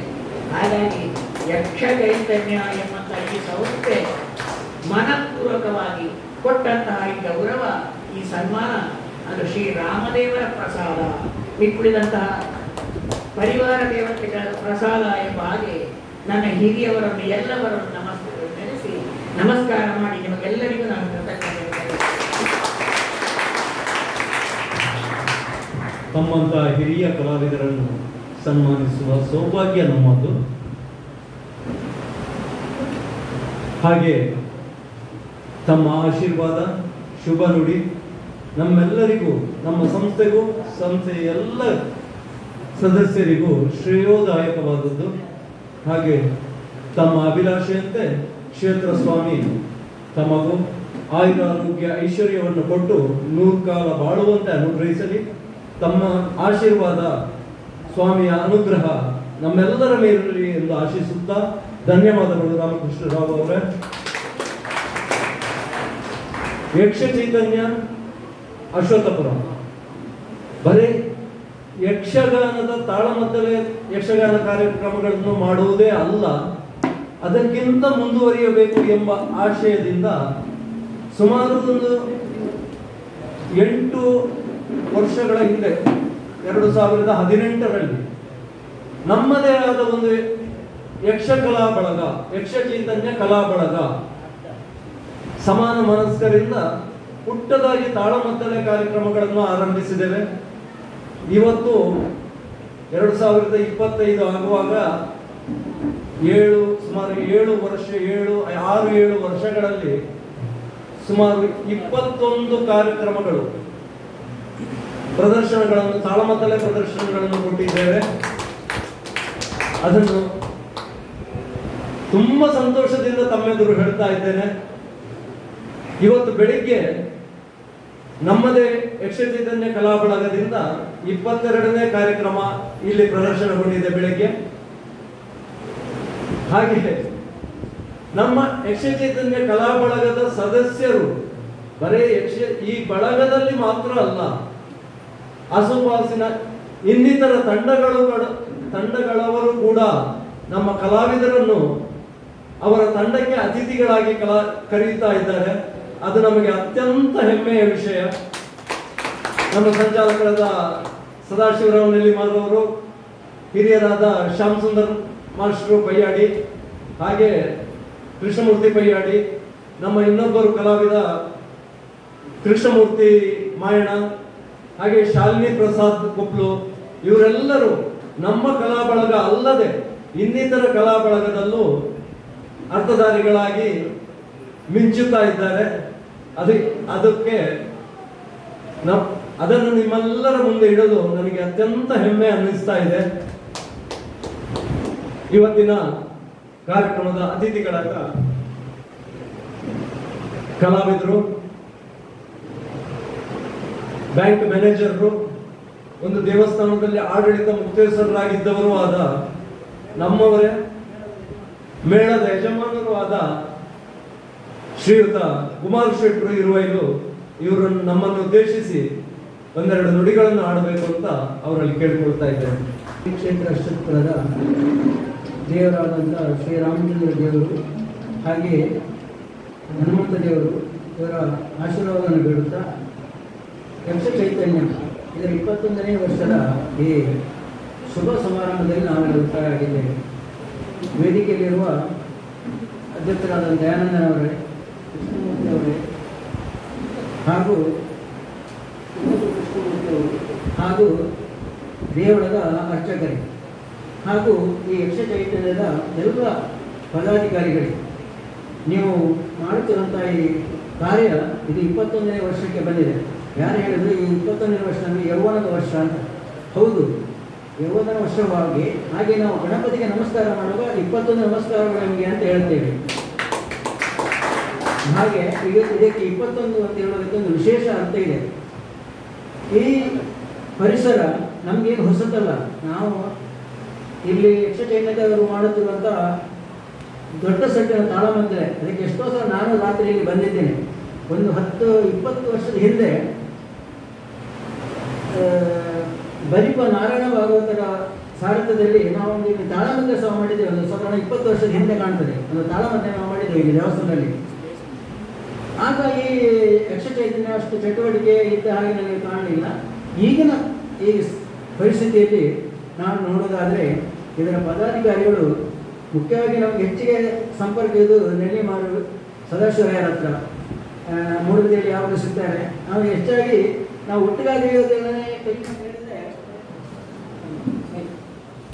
ಹೋಗುವುದು ಈಗ ಸ್ವಾಭಾವಿಕ ಆಗಿದೆ. ಹಾಗಾಗಿ ನಾವು ಏನು ಹೇಳಲಿಕ್ಕಿಲ್ಲ. ನಾವು ಮಾಡೋ ಕೆಲಸ ಶುಭ ಕಾರ್ಯ ಅಂತ ನಾವು ಹೇಳ್ತೀವಿ. ವಿಘ್ನಗಳು ಬಂದೇ ಬರ್ತದೆ. ಈ ಯಕ್ಷ ಚೈತನ್ಯದವರು ಹಮ್ಮಿಕೊಂಡಂಥ ಹಲವಾರು ಕಾರ್ಯಕ್ರಮಗಳಲ್ಲಿ ನಾನು ನೋಡ್ತೇನೆ. ಇವತ್ತು ರಂಜಾಲ ರಾಮಕೃಷ್ಣರಾಯರು ನಮಗೆ ಬಹಳ ಹಿಂದೆನೇ ಪರಿಚಯ. ಯಾಕಂತೇಳಿದ್ರೆ ಅವರು ಕಟೀಲು ಮೇಳದಲ್ಲಿ ಇದ್ದರು. ನಾನು ಒಂದು 5 ತಿಂಗಳು ಕಟೀಲು ವಿಜಯ ಬ್ಯಾಂಕಲ್ಲಿ ಕೆಲಸ ಮಾಡಿದ್ದೆ. ಆಗ ಅವರನ್ನು ಮಾತಾಡಿಸಿದ್ದೆ. ಒಂದು 5-6 ವರ್ಷದ ಹಿಂದೆ ನಾನೊಂದು ಆಟಕ್ಕೆ ಹೋಗಿದ್ದೆ. ಅಲ್ಲಿ ಅವರ ಹತ್ತಿರ ಕುಳಿತು ನಾವು ಮಾತಾಡಿದ್ದೇವೆ. ಅವರಿಗೆ ಬಹುಶಃ ಅವತ್ತು ಮಧುಕೈಟವ ರಮೇಶ್ ಇತ್ತು ಕಾಣ್ತದೆ. ಹೇಳಿದ್ರು, ಶೆಟ್ರೆಯನ್ನ ಕಾಂತ ಗಂಟೆ ಬೇನೆ ಎಂಟುಗಾಲ ನಡಪರಾಪುಜಿ ನೆನಪರಾಪುಜಿ ಇತ್ತ ಹಿಮ್ಮೇಳದ ಕುಲಿಗೆ ಸಹಕಾರ ಮತ್ತೆ ಅಂಟೆ ಪ್ರವೇಶ ಮಾಡ್ಕೊಂಡು ಅಂತ ಹೇಳಿದರು. ಅಂದರೆ ಹಿಮ್ಮೇಳದವರು ಅಷ್ಟು ಇವರಿಗೆ ಸಹಕಾರ ಮಾಡ್ತಿದ್ರು, ಅಂದರೆ ಇವರ ಅನ್ಯೋನ್ಯತೆ ಅಷ್ಟು ಇತ್ತು ಅಂತ ಮೇಳದಲ್ಲಿ. ಒಬ್ಬ ಪ್ರಸಿದ್ಧ ಕಲಾವಿದರು, ನಾವು ಅವರ ಎಷ್ಟೋ ವೇಷವನ್ನು ನೋಡಿದ್ದೇವೆ, ನೋಡಿ ಆನಂದ ಪಟ್ಟಿದ್ದೇವೆ. ಈಗ ಅಶಕ್ತರಾಗಿ ನಿವೃತ್ತರಾಗಿದ್ದಾರೆ. ಇಂಥ ಒಂದು ಕಲಾವಿದರನ್ನು, ಕಲಾವಿದ ಅಂತ ಹೇಳಿದ್ರೆ ಎಲ್ಲರೂ ಬಡವರೇ ಅಂತೆ, ಬಡವರಿಂದ ಕಲೆ ಬೆಳೆದದ್ದು ಶ್ರೀಮಂತರಿಂದ ಅಲ್ಲ, ಯಾವತ್ತೂ ಶ್ರೀಮಂತರನ್ನೇ ಬೆಳೆದದ್ದಲ್ಲ, ಕಲೆ ಬೆಳೆದದ್ದು ಕಲಾವಿದರಿಂದ. ಹಾಗಾಗಿ ಇಂಥ ಕಲಾವಿದರನ್ನು ಗುರುತಿಸಿ ಅವರಿಗೆ ಸನ್ಮಾನ ಮಾಡಿದ್ದೀರಿ, ಸಂತೋಷದ ವಿಷಯ. ಅವರಿಗೆ ದೇವರು ಆಯುಷ್ಯ ಆರೋಗ್ಯ ಕೊಟ್ಟು 100 ಕಾಲ ಬಾಳುವಂಥ ಯೋಗ ಭಾಗ್ಯವನ್ನು ಕೊಡಲಿ ಅಂತ ಹೇಳ್ತೇನೆ. ಅವರ ಬಾಯಿಯಲ್ಲಿ ಹೇಳಿದ್ರು, ನನಗೆ ಇದು ಯೋಗವು ಹೌದು ಭಾಗ್ಯವು ಅಂತ. ಅವರಿಗೆ ಯೋಗ ಭಾಗ್ಯ ಇನ್ನೂ ಸಿಗಲಿ, ಅವರು 100 ವರ್ಷ ಬಾಳಲಿ ಅಂತ ರಾಮಚಂದ್ರ ಪ್ರಭುಗಳಲ್ಲಿ ಪ್ರಾರ್ಥಿಸುತ್ತಾ, ಮುಂದೆ ಸತೀಶ್ ಆಚಾರ್ಯರು ಅಕಾಲ ನಿಧನ ಹೊಂದಿದ್ರು. ಈ ಯಕ್ಷ ಚೈತನ್ಯದವರು ಅವರಿಗೆ ಕೊಡ ಮಾಡುವಂಥ ಯಕ್ಷನಿಧಿ ಏನಿದೆ ಅದು ಪ್ರಸ್ತುತ ಜೀವಂತ ಕಲಾವಿದರಿಗೆ ಕೊಡುವಂಥ ಒಂದು ಪದ್ಧತಿ ಅಂತ ನಾನು ಕೇಳಿದ್ದೇನೆ. ಆದರೆ ಸದಸ್ಯ ನೆಲ್ಲಿಮಾರ್ ಹೇಳಿದರು, ಇಂಥ ಒಂದು ಆಯ್ಕೆಯನ್ನು ಮಾಡಿದ್ದಾರೆ. ಯಾಕಂತ ಹೇಳಿದ್ರೆ ಒಬ್ಬ ಕಲಾವಿದ ಅದು ಸಹ ಸೇವೆ ಮಾಡಿ ಬರುವಾಗ ಅಕಾಲ ಮೃತ್ಯುವನ್ನು ಹೊಂದಿದ್ದು, ಮರಣಕ್ಕೆ ನಾವು ಏನು ಹೇಳಲಿಕ್ಕಿಲ್ಲ, ಮರಣ ಯಾವಾಗ ಬರ್ತದೆ ಅಂತ ಹೇಳಲಿಕ್ಕಿಲ್ಲ. ಅದು ಸಹ ಒಬ್ಬ ಒಳ್ಳೆ ಬೈಕ್ ಬಿಡುವವ ಅವನೇ ಆಕ್ಸಿಡೆಂಟ್ನಲ್ಲಿ ತೀರ್ಕೊಳ್ತಾನೆ. ನಾವು ಕೇಳ್ತೇವೆ, ಈಗ ಬಹಳ ಯೋಗ ಪ್ರಾಣಾಯಾಮ ಮಾಡಿದವರು ಬೇಗ ಸತ್ತ ಉದಾಹರಣೆ ಉಂಟು. ಮೊನ್ನೆ ನಾವೊಂದು ಪೇಪರ್ನಲ್ಲಿ ನೋಡಿದ್ದೇವೆ, ಅವ ದೊಡ್ಡ ಈಜು ಪಟ್ಟುವಂತೆ, ಅವ ನೀರಿನಲ್ಲಿ ಬಿದ್ದು ಸತ್ತ. ಹೇಗೆ? ಅವನಿಗೆ ಅವ ಎಷ್ಟೋ ಜನರು ಪ್ರಾಣ ಉಳಿಸಿದವ, ಅವನಿಗೆ ಈಜು ಪಟ್ಟು ಅವನು. ಹಾಗಾಗಿ ಮರಣ ಯಾವಾಗ ಬರ್ತದೆ ಅಂತ ಹೇಳಲಿಕ್ಕೆ ಆಗುವುದಿಲ್ಲ. ಅವರ ಅಣ್ಣ ಚಂದ್ರಶೇಖರ್ ಕಾಣ್ತಿದೆ,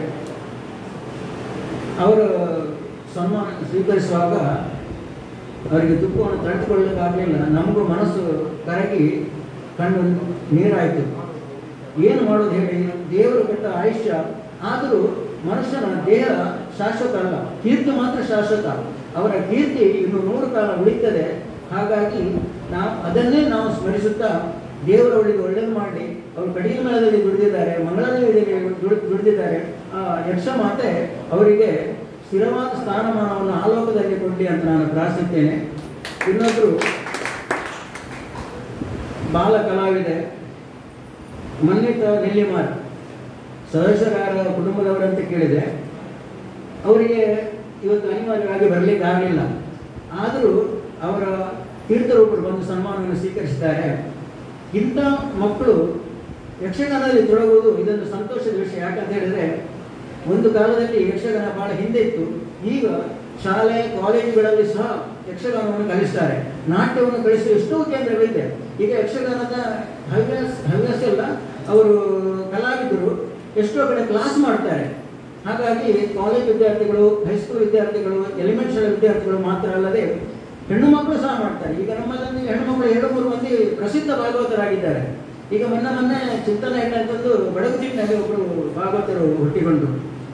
ಇದು ಒಳ್ಳೆಯ ಬೆಳವಣಿಗೆ. ಹಾಗಾಗಿ ಯಕ್ಷಗಾನ ಹೆಚ್ಚು ಜನರನ್ನು ಆಕರ್ಷಣೆ ಮಾಡ್ತದೆ. ಇದಕ್ಕೆ ಇರುವಷ್ಟು ಆಕರ್ಷಣೆ ಎಲ್ಲಿಗಿಲ್ಲ. ನಾವು ಯಕ್ಷಗಾನದಲ್ಲಿ ಈಗ ಶ್ರೇಣಿಯವರ ಹೆಸರನ್ನು ರಂಜಾಳದವರು ಹೇಳಿದ್ರು, ಅವಿಸ್ಮರಣೀಯವಾದಂಥ ಹೆಸರು. ನಾನು ನಿಜವಾಗಿ ಆದರೆ ನನ್ನ ಕ್ಷೇತ್ರ, ನನ್ನ ಬ್ಯಾಂಕಿನಲ್ಲಿ 39 ವರ್ಷ ಕೆಲಸ ಮಾಡಿದವರು. ನನಗೆ ಯಕ್ಷಗಾನದ ಹುಚ್ಚು ಹೇಗೆ ಹಿಡಿದದ್ದು ಅಂತ ಹೇಳಿದ್ರೆ, ನಾನು ಶ್ರೇಣಿಯವರ ಅರ್ಥಗಾರಿಕೆ ಕೇಳಿ ನನಗೆ ಹುಚ್ಚು ಹಿಡಿದದ್ದು ಇದರದ್ದು. ಈ ಹುಚ್ಚು ಸಾಧಾರಣ ಹುಚ್ಚಲ್ಲ, ಇದು ಬಿಡುವುದೇ ಇಲ್ಲ ನಮಗೆ. ಇವತ್ತು ಸಹ ರಾತ್ರಿ ಒಂದು ಕೆಸಡಿ ಕೇಳದ ಯಕ್ಷಗಾನದ ನಮಗೆ ನಿದ್ದೆನೇ ಬರುತ್ತಿಲ್ಲ ಅಂತ ಹುಚ್ಚು ಹಿಡಿದಿದೆ. ಶ್ರೇಣಿಯವರು ಒಂದು ಕಡೆ ಒಂದು ಮಾತು ಹೇಳಿದ್ರು, ಇದು ಯಕ್ಷಗಾನ ಅಂತ ಹೇಳಿದ್ರೆ ನಮ್ಮ ಚಟ, ಇದು ನಮ್ಮನ್ನು ಚಟ್ಟಕ್ಕೆ ಕೊಂಡು ಹೋಗೋ ತನಕ ನಮ್ಮನ್ನು ಬಿಡುವುದಿಲ್ಲ ಅಂತ ಹೇಳಿದ್ರು. ಶ್ರೇಣಿಯವರು ಹೇಳಿದ ಮಾತು ಇದು. ಅದು ಹೌದು. ಈಗ ನಮಗೂ ಅನಿಸ್ತದೆ, ನಮ್ಮನ್ನು ಚಟ್ಟಕ್ಕೆ ಕೊಂಡು ಹೋಗೋ ತನಕ ಇದು ಬಿಡುವುದಿಲ್ಲ ನಮ್ಮನ್ನು. ಮುಖ್ಯವಾಗಿ ಯಕ್ಷಗಾನದಲ್ಲಿ ನಾವು ಆಕರ್ಷಿತರಾದದ್ದು ಶ್ರೇಣಿಯವರ ಮಾತುಗಾರಿಕೆ, ತೆಕ್ಕಟ್ಟಿಯವರ ಮಾತುಗಾರಿಕೆ, ಕುಂಬಳೆ ಸುಂದರವರ ಮಾತುಗಾರಿಕೆ. ನಾನು ನಿಜವಾಗಿ ಹೇಳಬೇಕಾದ್ರೆ ನನ್ನ ಎಲ್ಲ ದುಃಖವನ್ನು ಒಂದು ಸಮಯದಲ್ಲಿ ಸಾಧಾರಣ ಕಾರಣ ಏನಂತ ಬೇಡ, ಸಾಧಾರಣ ಒಂದು 84ನೇ ಇಸವಿಯಲ್ಲಿ ಜೀವನದಲ್ಲಿ ಬಹಳ ದುಃಖಿತನಾಗಿದ್ದೆ. ನನಗೆ ಜೀವನವೇ ಬೇಡ ಅಂತ ಅನಿಸಿತ್ತು. ಆ ಸಂದರ್ಭದಲ್ಲಿ ನನಗೆ ಧೈರ್ಯವನ್ನು ಕೊಟ್ಟದ್ದು ಯಕ್ಷಗಾನ ಮಾತ್ರ. ಯಕ್ಷಗಾನವನ್ನು ನೋಡ್ತಾ ನೋಡ್ತಾ ನೋಡ್ತಾ ನನ್ನ ದುಃಖವನ್ನು ನಾನು ಮರ್ತಿದ್ದೇನೆ. ನಾವು ಇನ್ನೊಬ್ಬರ ಹಾಗೆ ನಾವು ವೇಷ ಮಾಡಲಿಕ್ಕೆ ಆಗ್ತದೆ ಅಂತಲ್ಲ. ಕುಂಬಳೆ ಸುಂದರವರ ಪಾದುಕ ಪ್ರಧಾನಲ್ಲಿ ಭರತನ ವೇಷ ನೋಡಿ ನನಗೆ ಭರತ ಮಾಡಬೇಕಂತ ಆಸೆ ಇತ್ತು. ಹಾಗೆ ಮಾಡ್ತೀನಂತಲ್ಲ, ಪ್ರಯತ್ನ ಮಾಡಿದ್ದೆ. ಕುಂಟ ಗೋವಿಂದರ ಹನುಮಂತ ನೋಡಿ ನನಗೆ ಹನುಮಂತ ಮಾಡಬೇಕಂತ ಆಸೆ ಆಯಿತು. ಅವರ ಆಶೀರ್ವಾದ ಪಡ್ಕೊಂಡು ಅವರ ಮನೆಗೆ ಹೋಗಿ ಅವರ ಹತ್ರ ಯಕ್ಷಗಾನದ ವೇಷಭೂಷಣವನ್ನು ಅವರ ಹತ್ರನೇ ಮಾಡಿಸಿ ಅವರನ್ನು ನಮ್ಮ ತೆಂಕುದಿಕ್ಕು ಇರುವರ ಮನೆಗೆ ಕರೆತಂದು ಅವರಿಗೆ ಸನ್ಮಾನ ಮಾಡಿ ಒಂದು ದಿನ ಹನುಮಂತ ವಿಲಾಸ ಅಂತ ಇಡೀ ರಾತ್ರಿ ಯಕ್ಷಗಾನ ಮಾಡಿದೆವು. ಅದರಲ್ಲಿ 12 ಗಂಟೆ ಮಧ್ಯರಾತ್ರಿ ತನಕ ನಾನು ಹನುಮಂತ ಮಾಡಿದೆ, ಅವರು ಮಧ್ಯರಾತ್ರಿ ಅವರು ಮಾಡಿದ್ರು. ಯಾಕೆಂತ ಹೇಳಿದ್ರೆ ನಾವು ಅವರಿಂದ ಪ್ರಭಾವಿತರಾಗುವುದು ಇದು. ಹಾಗಾಗಿ ನಮ್ಮನ್ನು ಇದು ಸೆಳೆಯುವುದು ಅವರ ಮಾತುಗಾರಿಕೆ, ಅವರ ವೇಷಗಾರಿಕೆ. ಹೀಗೆ ಒಂದು 25 ವರ್ಷ ದೇವಮಾತ್ಮೆಗೆ ದೇವಿ ಪಾತ್ರವನ್ನು ಮಾಡಿದ್ದೆ. ಇದಕ್ಕೂ ನನಗೆ ಬಹಳ ಮಂದಿ ಪ್ರೇರಣೆಯಾಗಿ ಸಿಕ್ಕಿದ್ರು. ಹಾಗಾಗಿ ನಾನು ಎಣಿಸುವುದು, ಯಾವುದೋ ಒಂದು ಕ್ಷೇತ್ರದಲ್ಲಿ ನಾವು ದುಡಿತಾ ಇದ್ದವರು, ಈಗ ನಮ್ಮ ಬ್ಯಾಂಕಿನಲ್ಲಿ ಕೆಲಸ ಮಾಡಿದವರಿಗೆ ಯಾರಿಗೂ ರಾಮಾಯಣ ಮಹಾಭಾರತ ಅಂತ ಯಾರಿಗೆ ಗೊತ್ತಿಲ್ಲ. ಈಗಿನ ಕಾಲೇಜಿಗೆ ಹೋಗೋ ಮಕ್ಕಳಿಗೆ ಸಹ ಗೊತ್ತಿಲ್ಲ, ರಾಮಾಯಣ ಮಹಾಭಾರತ ವಿಷಯ ಗೊತ್ತಿಲ್ಲ. ಈ ಎಲ್ಲ ನಮಗೆ ಈ ಶಿಕ್ಷಣ ಸಿಗುವುದು ಯಕ್ಷಗಾನದ ಮುಖಾಂತರವಾಗಿ. ನಾನು ನಮ್ಮ ಹಿಂದೂ ಧರ್ಮದ ಬಗ್ಗೆ ಹೇಳುವುದಾದ್ರೆ, ನಮಗೆ 4 ವೇದಗಳು, ಋಗ್ವೇದ, ಯಜುರ್ವೇದ, ಸಾಮವೇದ, ಅಥರ್ವವೇದ. ಇದು ಕಬ್ಬಿಣದ ಕಡಲೆಕಾಯಿ ಅಂತ ಹೇಳ್ತಾರೆ. ಇದು ಸಂಸ್ಕೃತದಲ್ಲಿ ಇರುವುದು. ನಮ್ಗೆ ಅದು ಓದಲಿಕ್ಕೆ ಸಿಗುವುದಿಲ್ಲ. ಬ್ರಹ್ಮನ 4 ಮುಖದಿಂದ 4 ವೇದಗಳು ಹುಟ್ಟಿದ ಅಂತ ಹೇಳ್ತಾರೆ. ಅದನ್ನು ವೇದವ್ಯಾಸರು ವಿಂಗಡಣೆ ಮಾಡಿ ನಮಗೆ ಸುಲಭದಲ್ಲಿ ಮಾಡಿಕೊಟ್ರಂತ. ಆದರೂ ಅದು ಸಂಸ್ಕೃತದಲ್ಲಿ, ಅದನ್ನು ನಮಗೆ ಓದಲಿಕ್ಕೆ ಆಗುವುದಿಲ್ಲ. ಆಮೇಲೆ ಉಪನಿಷತ್ತು ಬಂತು. ಉಪನಿಷತ್ತು ಅದರಲ್ಲಿ ಸ್ವಲ್ಪ ಸುಲಭದ ಒಂದು ತಿದ್ದುಪಡಿ. ಉಪನಿಷತ್ತು ವೇದದ ಸಾರವನ್ನೇ ಹೊಂದಿಕೊಂಡಿದೆ. ನಮ್ಗೆ ಉಪನಿಷತ್ತು ಸಹ ಓದಲಿಕ್ಕೆ ಸಿಗುವುದಿಲ್ಲ, ಅದು ಸಂಸ್ಕೃತದಲ್ಲಿ ಇರುವುದು. ಹಾಗಾಗಿ ನಾವು ಹೇಗೆ ನಮ್ಮ ಧರ್ಮದ ಬಗ್ಗೆ ತಿಳ್ಕೊಳ್ಬೇಕಾದ್ರು. ಆಮೇಲೆ ಬಂದದ್ದು ಭಗವದ್ಗೀತೆ. ಕೃಷ್ಣ ಭಗವದ್ಗೀತೆಯನ್ನು ಯುದ್ಧಭೂಮಿಯಲ್ಲಿ ಅರ್ಜುನನಿಗೆ ಹೇಳಿಕೊಟ್ಟದ್ದು. ಅದು ಸಹ ಸಂಸ್ಕೃತದಲ್ಲಿದೆ, ಆದರೆ ಅದರ ಕನ್ನಡ ಮಾತ್ರ ನಮಗೆ ಸಿಗ್ತದೆ. ಹಾಗಾಗಿ ವೇದಗಳು ಸಿಗುವುದಿಲ್ಲ, ಉಪನಿಷತ್ತು ಸಿಗುವುದಿಲ್ಲ, ಭಗವದ್ಗೀತೆ ಸಿಗುವುದಿಲ್ಲ. ಭಗವದ್ಗೀತೆ ಅರ್ಥ ಸಿಗ್ತದೆ, ಆದರೆ ಇದು ಎಲ್ಲ ಸಿಗುವುದು ಯಕ್ಷಗಾನದಲ್ಲಿ. ರಾಮಾಯಣ, ಮಹಾಭಾರತ, ಭಾಗವತ ಎಲ್ಲ ಸಿಗುವುದು ಯಕ್ಷಗಾನದಲ್ಲಿ. ಹಾಗಾಗಿ ನಾವು ವೇದ ಓದಬೇಕಂತಿಲ್ಲ, ಭಗವದ್ಗೀತೆ ಓದಬೇಕಂತಿಲ್ಲ, ಉಪನಿಷತ್ತು ಓದಬೇಕಂತಿಲ್ಲ. ಉಪನಿಷತ್ತಿನ ಎಷ್ಟೋ ಮಾತುಗಳು ಇವತ್ತು ಯಕ್ಷಗಾನ ಕಲಾವಿದರ ಬಾಯಿಯಲ್ಲಿ ಬರ್ತದೆ. ಹಾಗಾಗಿ ಇದು ಎಲ್ಲದರ ಸಾರ ಇರುವುದು ರಾಮಾಯಣ ಮಹಾಭಾರತದಲ್ಲಿ. ಇದು ನಮ್ಮ ಯಕ್ಷಗಾನ ಕಲಾವಿದರು ಆಡಿ ತೋರಿಸ್ತಾರೆ. ರಾಮಾಯಣ ಮಹಾಭಾರತವನ್ನು 4 ವೇದಗಳು ಹೊರತಾಗಿದ್ದು ಪಂಚಮ ವೇದ ಅಂತ ಹೇಳ್ತಾರೆ. ಅಂದರೆ ವೇದಷ್ಟು ಅಷ್ಟು ವಿಷಯದಲ್ಲಿ ಉಂಟು. ಪ್ರಪಂಚದಲ್ಲಿರುವ ಎಲ್ಲ ವಿಷಯಗಳು ಮಹಾಭಾರತದಲ್ಲಿ ಇದೆ. ಮಹಾಭಾರತದಲ್ಲಿ ಇಲ್ಲದ ವಿಷಯ ಪ್ರಪಂಚದಲ್ಲಿ ಇನ್ನೊಂದು ಕಡೆ ಸಿಗುವುದಿಲ್ಲ ಅಂತೆ. ಅಷ್ಟು ಪ್ರಸಿದ್ಧವಾದಂತಹ ಒಂದು ಪಂಚಮ ವೇದ ಮಹಾಭಾರತ. ಹಾಗೆಯೇ ರಾಮಾಯಣದಲ್ಲಿ ಸಹ ಅದೆಷ್ಟು ಆದರ್ಶಗಳಿರ್ತದೆ. ನಾವು ಯಕ್ಷಗಾನ ನೋಡೋದು ಯಾಕಂತ ಹೇಳಿದ್ರೆ ಅದರಿಂದ ನಾವು ಆದರ್ಶ ಕಲಿಬೇಕು. ಈಗ ನಾವು ಟಿವಿಯಲ್ಲಿ ಧಾರಾವಾಹಿ ನೋಡ್ತೇವೆ. ಎಲ್ಲ ಧಾರಾವಾಹಿಯಲ್ಲಿ ಸಹ ಒಬ್ಬ ಹೆಣ್ಣು ಮಗಳು ಇರ್ತಾರೆ, ಒಬ್ಬರು ಸೊಸೆ, ಒಬ್ಬರು ಅತ್ತೆ ಇರ್ತಾರೆ. ಅವರು ಮನೆ ಹಾಳು ಮಾಡೋದಕ್ಕೆ ಇರೋದು. ಹಾಗಾದ್ರೆ ನಾವು ನೋಡಿ ಏನು ಕಲೀಲಿಕ್ಕೆ ಆಗ್ತದೆ? ನಾನು ಹೇಳೋದು, ಈ ಧಾರಾವಾಹಿ ನೋಡುವಾಗ ಎಲ್ಲ ಹೆಣ್ಣು ಮಕ್ಕಳು ಮನೆ ಹಾಳು ಮಾಡೋರಿ, ಒಂದ ಸೊಸೆ, ಇಲ್ಲದ ಅತ್ತೆ, ಇಲ್ಲದ ಅಕ್ಕ, ಯಾರಾದ್ರೂ ಒಂದು. ಹಾಗಾಗಿ ನಾವು ಇದನ್ನು ಏನು ಕಲಿಲಿಕ್ಕೆ ಆಗ್ತದೆ? ಅದೇ ನಾವು ಒಂದು ಯಕ್ಷಗಾನಕ್ಕೆ ಹೋಗುವ. ಯಕ್ಷಗಾನದಲ್ಲಿ ಹೋದರೆ ನಮ್ಗೆ ಎಷ್ಟೋ ವಿಷಯ ತಿಳಿತದೆ. ನಾವು ಶ್ರೇಣಿಯವರಂತ ಅರ್ಥಗಾರಿಕೆಯಲ್ಲಿ ಕೇಳಿದಾಗ ನಮಗೆ ಮನೆಗೆ ಬಂದು ನಾವು ಯೋಚನೆ ಮಾಡ್ತೇವೆ, ಶ್ರೇಣಿಯವರು ಏನು ಮಾತಾಡಿದ್ರು. ಅವರ ಮಾತು ಅದು ಗಾದೆಗಳು ಹುಟ್ಟುವುದು ಮನುಷ್ಯನ ಅನುಭವದಿಂದ. ಎಷ್ಟೋ ಗಾದೆಗಳು ಹುಟ್ಟುವುದು ಮನುಷ್ಯನ ಅನುಭವದಿಂದ. ಆದರೆ ಶ್ರೇಣಿಯವರು ಹೇಳಿದ್ದೇ ಗಾದೆ ಆಗಿದೆ. ಒಂದು ಕಡೆ ಹೇಳ್ತಾರೆ, ಜೀವನದಲ್ಲಿ ತ್ಯಾಗವೇ ಜೀವನದ ಜೀವಾಳ ಹೊರತು ಭೋಗ ಅಲ್ಲ ಅಂತ ಅವರ ಮಾತು. ತ್ಯಾಗ ಇದು ಗಾದೆ ಮಾತಲ್ಲ, ಇದು ಶ್ರೇಣಿಯವರ ಬಾಯಿಂದ ಬಂದದ್ದು. ತ್ಯಾಗವೇ ಜೀವನದ ಜೀವಾಳ ಹೊರತು ಭೋಗ ಅಲ್ಲ ಅಂತ.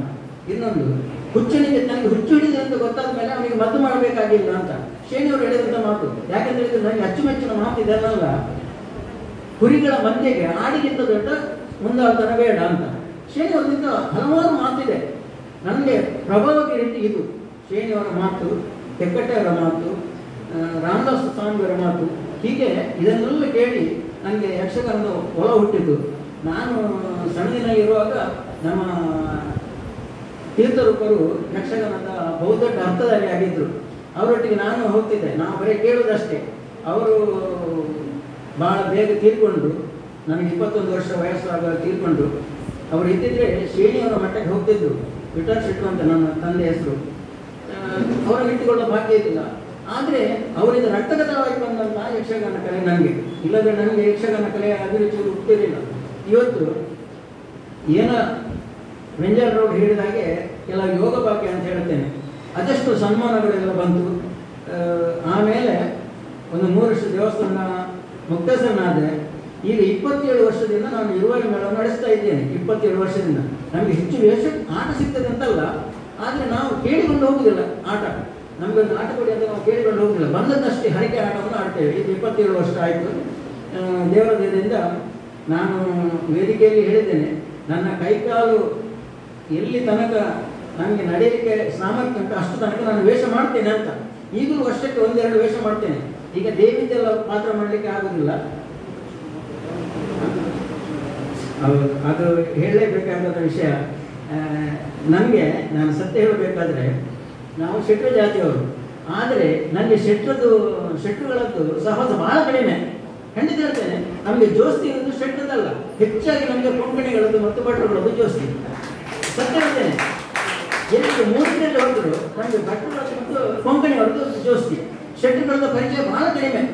ನಾನೊಂದು ಸಣ್ಣ ಉದಾಹರಣೆ ಹೇಳ್ತೇನೆ. ಎಲ್ಲಿ ತನಕ ಅಂತ ಹೇಳಿದ್ರೆ, ನೆಲ್ಲಿಮರವರು ನೆನಪಿಸಿದ್ರು DM ಪೈ ಅಂತ, ದೇವದಾಸ್ ಎಂ ಪೈ ಸಂಪಿಗೆಯವರು. ಅವರು ಚರ್ಮುರಿ ವ್ಯಾಪಾರ ಮಾಡುವವರು, ಕುರುಬು ಬಚ್ಚುಡಿ ಚರ್ಮುರಿ ವ್ಯಾಪಾರ ಮಾಡುವವರು. ಎಷ್ಟು ಬಡವರು ಅಂದರೆ ಅವರಿಗೆ ಮನೆಗೆಲ್ಲ ಅವ್ರ ಹೆಂಡತಿ ಮಕ್ಕಳು ಅವರನ್ನು ಬಿಟ್ಟಿದ್ದಾರೆ. ಅವ್ರದ್ದು ಮತ್ತೆ ಒಂದು ಥರ ಅಷ್ಟು ಕ್ಲೀನ್ ಅಲ್ಲ, ಬಟ್ಟೆ ಬರ ಇದೆಲ್ಲ ಅವ್ರದ್ದು ಕ್ಲೀನ್ ಅಲ್ಲ. ನನಗೆ ಭಾರಿ ಇಷ್ಟ ಅವರು ನಾನು ಅವರ ಮತ್ತು ನಾವು ಎಷ್ಟೋ ಸಲ ಕಟೀಲಿಗೆ ಆಟಕ್ಕೆ ಹೋಗಿದ್ದೇವೆ. ರಾತ್ರಿ ಬೈಕ್ನಲ್ಲಿ ಹೋಗಿ ಅಲ್ಲಿ ನಿದ್ದೆ ಬಂದರೆ ಶಾಲೆಯಲ್ಲಿ ಒಂದು ಜಗಲಿಯಲ್ಲಿ ಮಲಗುವಾಗ ನನಗೆ ಅವರದ್ದು ವೈರಸ್ಸನ್ನು ಹಾಸ್ತಾನೆ. ಆ ವೈರಸ್ಸಲ್ಲಿ ಅಷ್ಟು ಕೊಳೆ ಇರ್ತದೆ, ನಾನು ಹೇಸಿಕೊಳ್ಳುವುದಿಲ್ಲ. ಯಾಕೆಂದರೆ ಅವರ ಹೃದಯ ಶುದ್ಧಕ್ಕೆ ನಾನು ಹೇಸಿಕೊಳ್ಳುವುದಿಲ್ಲ. ಅಷ್ಟು ಅವರು ಎಷ್ಟು ಹೇಳಿದರೆ, ನಾನು ಕುಚೇಲ ನೀವು ಕ್ರಿಸ್ತ ಅಂತ ಹೇಳಿದ್ದಾರೆ, ನಾನು ಹೇಳಬಾರ್ದು ಈ ಮಾತನ್ನು. ಇಷ್ಟು ಹೇಳಿದಂಥ ಒಬ್ಬ ವ್ಯಕ್ತಿ ನನ್ನನ್ನು ಅಷ್ಟು ಪ್ರೀತಿಸಿದ್ದಾರೆ. ಚರ್ಮುರಿ ಮಾಡಿ ನಮ್ಗೆ 2 ಆಟ ಆಡಿಸಿದ್ದಾರೆ. ಒಂದು ಮುಳುತಿ ವೆಂಕಟರಮಣ ದೇವಸ್ಥಾನದಲ್ಲಿ, ಮತ್ತೊಂದು ಅವರು ಇರುವತ್ತೂರಿನಲ್ಲಿ ಈ 2 ಆಟ ಮಾಡಿಸಿದ್ದಾರೆ. ಅಂಥ ಆಟವೇ ಆಗಲಿಲ್ಲ ನಮ್ಮದು. ಸತ್ಯ ಹೇಳ್ಬೇಕಾದ್ರೆ ಲಕ್ಷಗಟ್ಟಲೆ ಖರ್ಚು ಮಾಡಿದವರು ಇದ್ದಾರೆ, ಅಂಥ ಆಟ ಆಗಲಿಲ್ಲ. ಒಬ್ಬ ಚರ್ಮುರಿ ಮಾಡಿದಂಥ ಆಟ ಅಂಥ ಆಟ ಆಗಲಿಲ್ಲ. ಯಾಕೆಂತೇಳಿ ನಾನು ಇದನ್ನು ನೆನಪಿಗೆ ಹೇಳೋದು, ಬಹಳ ಹಿಂದೆ ಕಟೀಲ್ನ ಅಸ್ರಣರ ಹತ್ರ ಒಬ್ಬರು ಬಂದು ಕೇಳಿದ್ರಂತೆ, ಅಸ್ರಣರ ಫೆಬ್ರವರಿ ಆಟೋದಿಗೆ ಕೊಡೋಂತ, ಲಕ್ಷ್ಮೀನಾರಾಯಣ ಅಸ್ರಣ ಹತ್ರ ಫೆಬ್ರವರಿ ಆಟೋದಿಗೆ ಕೊಡೋದು. ಪ್ರತಿ ಸಲ ಬಂದಾಗ 8 ಫೆಬ್ರವರಿ ಆಟ ಕೊಡೋದು. ಯಾಕೆ ಕೇಳಿದ್ರು, ಫೆಬ್ರವರಿ ವರ್ಷ ಬರ್ಪೂಜಿ ಬೊಕ್ಕ ಮಾತಾಡಿಗಳು ವರ್ಷ ಬರ್ಪೂಜಿ ಫೆಬ್ರವರಿ ಆಟೋದಿಗೆ ಕೊಡೋಂತ.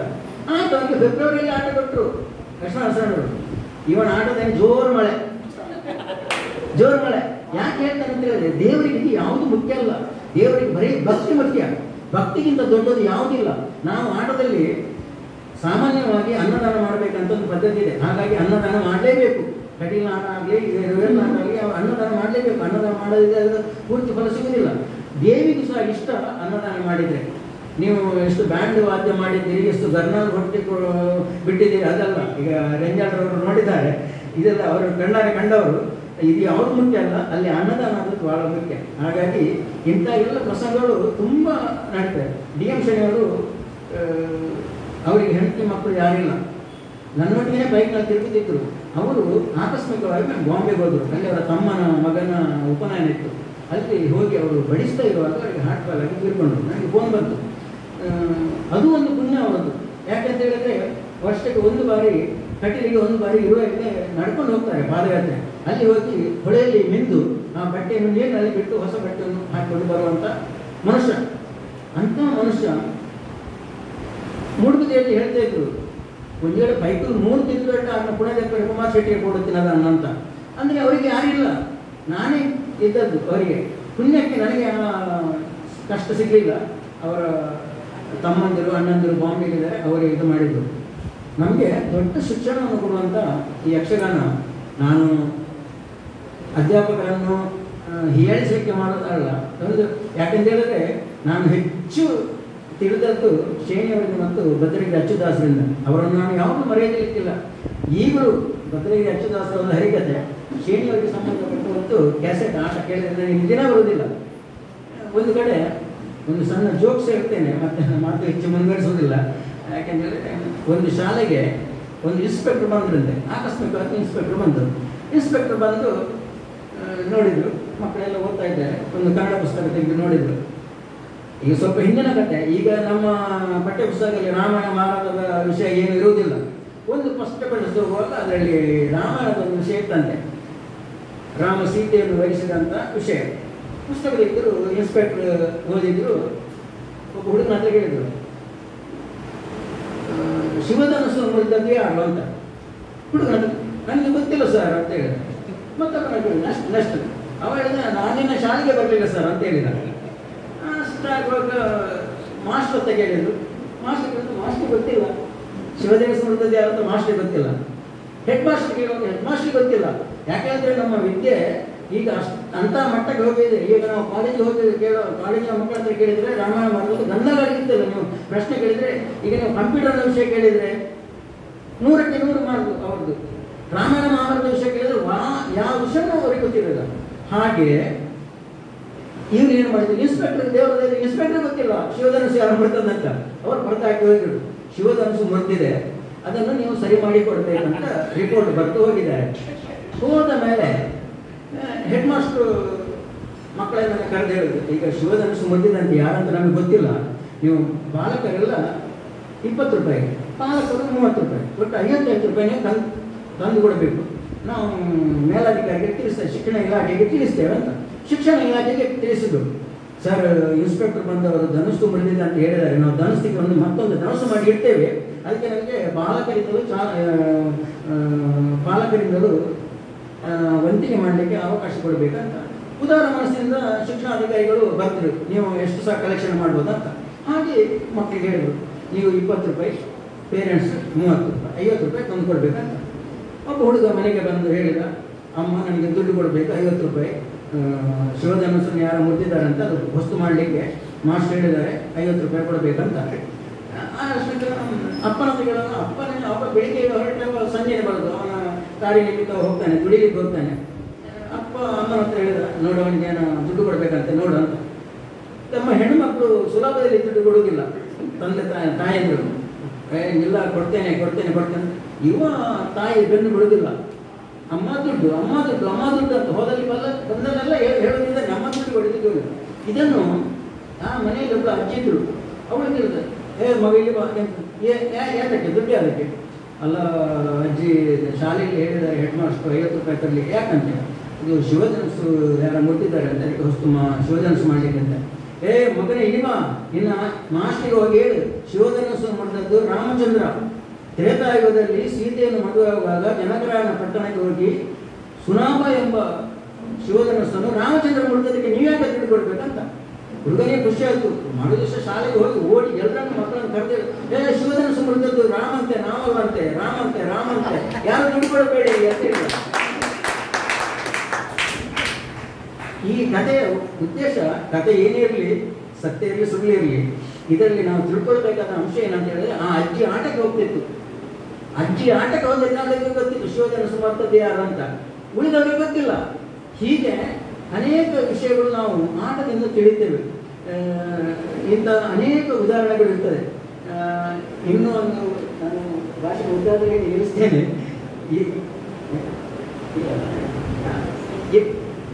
ಹಾಗೆ ಅನೇಕ ವಿಷಯಗಳು ಇದೆ. ಈ ಯಕ್ಷ ಚೈತನ್ಯದವರು ಈ ನಡೆಸಿಕೊಡುವಂಥ ಈ ಕಾರ್ಯಕ್ರಮ ಬಹಳ ಸುಂದರವಾಗಿ ನಡೆದಿದೆ. ಇಲ್ಲಿ ಅಶಕ್ತ ಕಲಾವಿದರಿಗೆ ದತ್ತು ನಿಧಿ ಕೊಡುವಂಥ ಬಾಲ ಕಲಾವಿದರಿಗೆ ಎಲ್ಲ ಪ್ರೋತ್ಸಾಹವಾಗಿ ಇಲ್ಲಿ ಕೊಟ್ಟಂಥ ಈ ಸಹಾಯಧನ ಏನಿದೆ ಇದು ಅವರಿಗೂ ಉಪಕಾರವಾಗಲಿ. ಹೀಗೆ 3 ಕಾಲ ಈ ಯಕ್ಷ ಚೈತನ್ಯ ರಿಜಿಸ್ಟರ್ಡ್ ಅಶ್ವತ್ಪುರ ಇದು ಬೆಳಗ್ಗೆ ಬರಲಿ. ನೆಲ್ಲಿಮಾರು ಸದಾಶಿವರಾಯರಂಥ ನೇತೃತ್ವ, ಕೃಷ್ಣಮೂರ್ತಿಯವರ ನೇತೃತ್ವ, ಹಾಗೆ ಇನ್ನೊಂದು ಕೃಷ್ಣಮೂರ್ತಿಯವರು ನಮಗೆ ಭಾಳ ವರ್ಷದ ಪರಿಚಯವರು, ಇವರೆಲ್ಲ ನೇತೃತ್ವದಿಂದ ಈ ಸಂಸ್ಥೆ ಇನ್ನಷ್ಟು ಬೆಳಗಲಿ, ಇನ್ನಷ್ಟು ಅಶಕ್ತ ಕಲಾವಿದರಿಗೆ ಸಹಾಯಧನವನ್ನು ಕೊಡುವಂತಾಗಲಿ, 100 ಕಾಲ ಬೆಳಗಲಿ. ಈ ಯಕ್ಷಗಾನದ ಅಭಿವೃದ್ಧಿ ಇಲ್ಲಿಯ ಪರಿಸರಕ್ಕೆಲ್ಲ ಪಸರಿಸಿ ಅದರ ಪರಿಮಳ ಎಲ್ಲೆಡೆ ತುಂಬಿ ಬರಲಿ. ಇನ್ನು ಕೆಲವು ವರ್ಷದ ನಂತರ ಇದೊಂದು 25ನೇ ವರ್ಷ ಆಚರಿಸೋದು, ಹಾಗೆ 50ನೇ ವರ್ಷ, 100ನೇ ವರ್ಷ ಆಚರಿಸುವಂಥ ಯೋಗ ಭಾಗ್ಯ ಈ ಸಂಸ್ಥೆಗೆ ಬರಲಿ, ಅದನ್ನು ಕಣ್ತುಂಬಿ ನೋಡುವಂಥ ಅವಕಾಶ ನಮಗೆ ಇರಲಿ ಅಂತ ನಾನು ಕೇಳ್ತೇನೆ. ಯಾಕಂತೇಳಿ ನಮಗೆಲ್ಲ ಈಗ ವಯಸ್ಸಾಗಿದೆ. ಹಾಗಾದರೆ ನಮ್ಗೆ ಇದನ್ನು ನೋಡುವಂಥ ಯೋಗ ಭಾಗ್ಯ ದೇವರು ಕರುಣಿಸಲಿ ಅಂತ ರಾಮಚಂದ್ರ ಪ್ರಭು ನಮ್ಮ ಸೀತಾರಾಮಚಂದ್ರ ದೇವರ ಹತ್ರ ನಾನು ಪ್ರಾರ್ಥಿಸ್ತೇನೆ. ಇನ್ನು ಒಂದೇ ಒಂದು ರಾಮಾಯಣದ ಒಂದು ಘಟನೆ ನಾನು ಹೇಳಬೇಕಾಗ್ತದೆ. ಯಾಕಂತೇಳಿ ನಿನ್ನ ಕ್ಷೇತ್ರ ದೇವರು ರಾಮದೇವರು. ಹಾಗಾಗಿ ಒಂದು ಘಟನೆಯನ್ನು ಹೇಳ್ತೇನೆ. ನಾವು ಯಕ್ಷಗಾನದಲ್ಲಿ ಏನೆಲ್ಲ ಕಲಿಕೆ ಆಗ್ತದೆ ಅಂತ ಹೇಳುವಾಗ ಒಂದು ಮಾತು ಬರ್ತದೆ. ರಾಮ ವಿಭೀಷಣನಿಗೆ ಪಟ್ಟ ಕಟ್ತಾನೆ. ಲಂಕೆಯನ್ನು ದಾಟಿ ಹೋದ ಮೇಲೆ ವಿಭೀಷಣನಿಗೆ ಪಟ್ಟ ಕಟ್ತಾನೆ. ನೀನು ಮುಂದಿನ ರಾಮನನ್ನು ಕೊಂದು ಮುಂದಿನ ಲಂಕೆಯ ಅಧಿಕಾರ ನಿನಗೆ ಅಂತ ಪಟ್ಟ ಕಟ್ತಾನೆ ಅಂತ ಅವನಿಗೆ ಭಾಷೆ ಗೊತ್ತಾಗಿದೆ. ಆಮೇಲೆ ಒಂದಿನ ರಾಮ ಹೇಳ್ತಾನೆ ಕಪಿಗಳ ಹತ್ರ, ಒಂದು ವೇಳೆ ಸೀತೆಯನ್ನು ಅವ ತಂದು ಶರಣಾಗತಿಗೆ ಆದರೆ ನಾನು ಅವನಿಗೆ ರಾಜ ಮಾಡ್ತೇನೆ ಅಂತ, ರಾವಣನಿಗೆ ರಾಜ ಕೊಡ್ತೇನೆ ಅಂತ ಹೇಳ್ತಾನೆ. ಮೊದಲು ಭೀಷಣನಿಗೆ ಮಾತು ಕೊಟ್ಟಿದ್ದಾನೆ, ಆಮೇಲೆ ಹೇಳ್ತಾನೆ ನಾನು ರಾವಣನಿಗೆ ರಾಜ ಕೊಡ್ತೇನೆ ಅಂತ. ಆಗ ಕಪಿಗಳಿಗೆ ಸಂಶಯ ಬಂತು, ಇದೇನಪ್ಪ ಹೀಗೆ ರಾಮ ಸುಮ್ಮನೆ ಆಶ್ವಾಸನೆ ಕೊಡುತ್ತಾ ಹೋಗುದಾ? ವಿಭೀಷಣನಿಗೆ ಕೊಟ್ಟು ಅವನಿಗೆ ಮುಂದಿನ ಪಟ್ಟಲ್ಲಿ ಹೆಂಗೆ ಅಂತ ಹೇಳಿದ್ದಾನೆ. ರಾವಣ ಸೀತೆಯನ್ನು ತಂದು ಒಪ್ಪಿಸಿ ಶರಣಾಗತಿ ಆದರೆ ರಾವಣನಿಗೆ ರಾಜ್ಯ ಕೊಡ್ತೇನೆ ಅಂತ ಹೇಳಿದ್ದಾರೆ. ಇದರ ಅರ್ಥ ಏನು? ಇದನ್ನು ಕೇಳಿ ಕವಿಗಳಿಗೆ ಅವರಿಗೆ ಧೈರ್ಯ ಇಲ್ಲ. ಇವೆಲ್ಲ ಜಾಂಬವಂತ ಅಂತ ಹೇಳಿ, ಜಾಂಬವಂತರೆ ನೀವು ಸ್ವಲ್ಪ ವಯಸ್ಸಾದವರು, ನಿಮಗೆ ಧೈರ್ಯ ಉಂಟು, ನೀವು ಹೋಗಿ ರಾಮನ ಹತ್ರ ಕೇಳಿ ಅಂತ. ರಾಮನ ಹತ್ರ ಎಲ್ಲ ಹೋಗಿ ಇವ್ರು ಕೇಳ್ತಾರೆ ಜಾಂಬವಂತರು ಮೆಲ್ಲ, ರಾಮದೇವರು ನೀವು ಒಂದು ಮಾತು ನಿಮ್ಮ ಹತ್ರ ಕೇಳಲಿಕ್ಕುಂಟು, ನನಗೆ ಹೆದರಿಕೆ ಆಗ್ತದೆ. ಕಪಿಗಳು ಹೇಳಿದ್ರು ಅಂತ ನಾನು ಹೇಳೋದು, ನನ್ನ ಮಾತಲ್ಲ. ಏನು ಅಲ್ಲ, ನೀವು ಮೊನ್ನೆ ವಿಭೀಷಣನಿಗೆ ಮಾತು ಕೊಟ್ಟಿದ್ರಂತೆ ಮುಂದಿನ ಪಟ್ಟ ನಿಮಗೆ ಲಂಕೆ ಇದ್ದಂತ, ಈಗ ಹೇಳ್ತೀರಿ ರಾವಣನಿಗೆ ಪಟ್ಟ ಕೊಡ್ತೇನೆ ಅಂತ. ಇದರ ರಹಸ್ಯ ಏನು? ನೀವು ರಾವಣನಿಗೆ ಸೀತೆಯನ್ನು ತಂದು ಒಪ್ಪಿಸ್ತಾನೆ, ರಾವಣ ಏನು ಮಾಡ್ತೀರಿ? ರಾವಣನಿಗೆ ಕೊಡೋದು ವಿಭೀಷಣನಿಗೆ ಕೊಡ್ತೀರಂತ. ಆಗ ರಾಮ ಹೇಳಿದಂಥ ಮಾತು ಇದು, ಅಶೋಕಪುರದ ರಾಮಚಂದ್ರ ದೇವರ ಸನ್ನಿಧಿಯಲ್ಲಿ ನಾನು ಹೇಳುವಂಥ ಮಾತು. ಅದನ್ನು ಕೇಳುವಾಗ ನಮಗೆ ಹೃದಯ ತುಂಬಿ ಬರ್ತದೆ. ರಾಮ ಏನು ಹೇಳಿದ ಗೊತ್ತ? ಅದಕ್ಕೆ ನಾನು ಹೇಳಿದ ಮಾತು ಹೌದು, ನಾನು ವಿಭೀಷಣನಿಗೆ ಲಂಕೆಯನ್ನು ಕೊಡ್ತೇನೆ, ರಾವಣ ತಂದು ಸೀತೆಯನ್ನು ಒಪ್ಪಿಸಿದ್ರೆ ನಾನು ನನ್ನ ಅಯೋಧ್ಯೆಯನ್ನು ಬಿಟ್ಟು ಕೊಡ್ತೇನೆ, ನಾನು ಜೀವನ ಪರ್ಯಂತ ಕಾಡಿನಲ್ಲಿರ್ತೇನೆ ಅಂತ ಹೇಳಿದಂತೆ ರಾಮ ಹೇಳಿದಂಥ ಮಾತು. ಇಂಥಂತೆಲ್ಲ ಆದರ್ಶಗಳು ನಮಗೆ ಸಿಗುತ್ತೆ ಯಕ್ಷಗಾನದಲ್ಲಿ ಮಾತ್ರ. ಹಾಗಾದರೆ ಎಷ್ಟು ಉನ್ನತವಾದಂಥ ವ್ಯಕ್ತಿತ್ವ ರಾಮನದ್ದು. ಇದನ್ನೆಲ್ಲ ನಾವು ತಿಳಿಯಬೇಕಾದ್ರೆ ಯಕ್ಷಗಾನಕ್ಕೆ ಹೋಗಬೇಕು. ಹಾಗಾಗಿ ಯಕ್ಷಗಾನದ ಅಭಿರುಚಿಯನ್ನು ನಾವು ಇನ್ನೂ ಹೆಚ್ಚಿಸಿಕೊಳ್ಳೋಣ. ಈ ಸಂಸ್ಥೆ ಉತ್ತರೋತ್ತರವಾಗಿ ಬೆಳೆಯಲಿ ಅಂತ ಆಶಿಸುತ್ತಾ ನನ್ನ ಎರಡು ಮಾತನ್ನು ಮುಗಿಸ್ತೇನೆ. ನನಗೆ ಅವಕಾಶ ಕೊಟ್ಟಂಥ ಎಲ್ಲ ಇದರ ಸಂಸ್ಥೆಯ ಪೋಷಕರಿಗೆ, ಎಲ್ಲರಿಗೆ, ಪದಾಧಿಕಾರಿಗಳಿಗೆ ಎಲ್ಲ ನನ್ನ ಹೃದಯ ತುಂಬಿದ ವಂದನೆಗಳನ್ನು ಅರ್ಪಿಸ್ತಾ ನನ್ನ ಎರಡು ಮಾತನ್ನು ಮುಗಿಸ್ತೇನೆ. ಶ್ರೀಯುತ ಕುಮಾರ್ ಶೆಟ್ಟರು ಎಲೆಮರೆಯ ಮೇರು ಕಲಾವಿದ. ಅವರು ಹೆಚ್ಚಿಗೆ ಪರಿಚಿತರಲ್ಲ ಇಲ್ಲಿ ಕಲಾವಿದರಾಗಿ, ಆದರೆ ಇರುವೈಲು ಮೇಳದ ಆಟ ನೋಡಿದವರಿಗೆ ಅವರು ಪರಿಚಿತರು. ಹುಬ್ಬಳ್ಳಿಯಲ್ಲಿ ಬ್ಯಾಂಕ್ ನೌಕರಿಯಲ್ಲಿದ್ದರೆ ಪ್ರತಿ ವಾರಾಂತ್ಯದಲ್ಲಿ ಬಂದು ಇರುವೈಲು ಮೇಳದಲ್ಲಿ ವೇಷ ಮಾಡಿ ಹೋಗುತ್ತಾ ಇದ್ದವರು. ದೇವಿ ಪಾತ್ರವನ್ನು ಇರುವೈಲು ಮೇಳದಲ್ಲಿ ದೇವಿ ಪಾತ್ರವನ್ನು ಮಾಡ್ತಾ ಇದ್ದವರು. ಅಂತಹ ಎಲೆಮರೆಯ ಮೇರು ಕಲಾವಿದ ಅಂತ ಹೇಳಿದ್ದದಕ್ಕೆ ಕುಮಾರ್ ಶೆಟ್ರೆ ತಮ್ಮಂತವರ ಅನುಭವದ ಮಾತುಗಳು ಯಾವಾಗಲೂ ನಮಗೆ ಇರಬೇಕು, ತಮ್ಮ ಆಶೀರ್ವಾದವೂ ನಮಗಿರಬೇಕು ಅಂತ ಕೇಳಿಕೊಳ್ತಾ ಕಾರ್ಯಕ್ರಮವನ್ನು ಮುಂದುವರಿಸ್ತೇನೆ. ನಮ್ಮ ಶ್ರೀ ದೇವಳದ ಆಡಳಿತ ಮುಖ್ಯಸ್ಥರು, ಇಂದಿನ ಅಭ್ಯಾಗತರಾದ ಶ್ರೀಯುತ ಕೃಷ್ಣಮೂರ್ತಿ ವಿ.ಎ. ಇವರು ನಮ್ಮನ್ನು ಉದ್ದೇಶಿಸಿ ಎರಡು ಶುಭ ನುಡಿಗಳನ್ನು ಆಡಬೇಕು ಅಂತ ಕೇಳ್ಕೊಳ್ತಾ ಇದ್ದೇನೆ.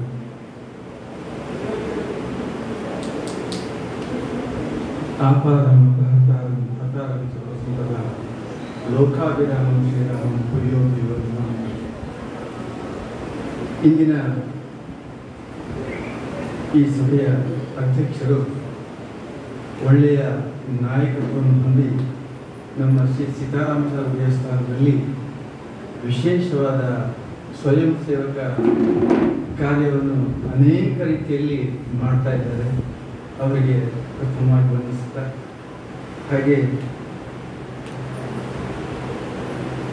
ನಮ್ಮ ಬ್ಯಾಂಕ್ ಅಂತ ಹೇಳುವಾಗ ನನಗೆ ಕುಮಾರ್ ಶೆಟ್ಟರ್ ನೆನಪಾಗ್ತದೆ. ನಾವು ವಿಜಯ ಬ್ಯಾಂಕಿನ ಉಳಿತಾಯ ಖಾತೆಯ ಒಬ್ಬರು ಪ್ರತಿನಿಧಿ. ಹಾಗೆ ಆಗದಿಂದ ಅಂತ ಹೇಳಿದರೆ ಹೆಚ್ಚು ಕಡಿಮೆ ಸುಮಾರು 30 ವರ್ಷಗಳು ನಮ್ಮ ಮೊದಲು ಕಲ್ಲಂಬೂರು ಸಿಂಡಿಕೇಟ್ ಬ್ಯಾಂಕ್ನಲ್ಲಿತ್ತು. ನಂತರ ಮೂಡುಬಿದಿರೆಯ ವಿಜಯ ಬ್ಯಾಂಕಿಗೆ ಬಂದೆವು. ಅಲ್ಲಿ ನಾವು ಉಳಿತಾಯ ಖಾತೆಯಲ್ಲಿದ್ದರು. ಆದರೆ ಅವರ ಶ್ರೇಷ್ಠತೆ ಆಗ ತಿಳಿದಿರಲಿಲ್ಲ. ಇವತ್ತು ಅವರ ಮಾತಿನ ವೈಖರಿಯಲ್ಲಿ ಅವರು ಯಕ್ಷಗಾನವನ್ನು ಹೇಗೆ ಹುಚ್ಚು ಹಿಡಿಸಿಕೊಂಡಿದ್ದಾರೆ ಅನ್ನುವಂಥದ್ದು ಗೊತ್ತಾಗ್ತಾ ಇದೆ. ನಿಜವಾಗಿಯೂ ಸ್ಮರಣೀಯರು.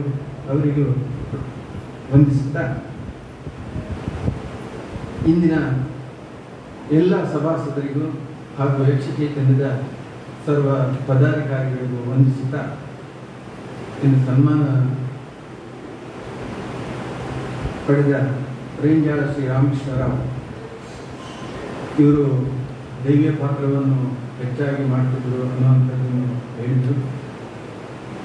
ನಿಜವಾಗಿ ಹೀಗೆ ಮಾತಾಡುವಾಗ ಹೇಳ್ತಾ ಇದ್ದರು, ಅನ್ನದಾನ ಆಗಬೇಕು, ಎಲ್ಲರೂ ಚೌಕಿ ಆದ ಕೂಡಲೇ, ಚೌಕಿಯ ಪೂಜೆ ಆದ ಕೂಡಲೇ ಯಕ್ಷಗಾನಕ್ಕೆ ಬರ್ತಾರೆ.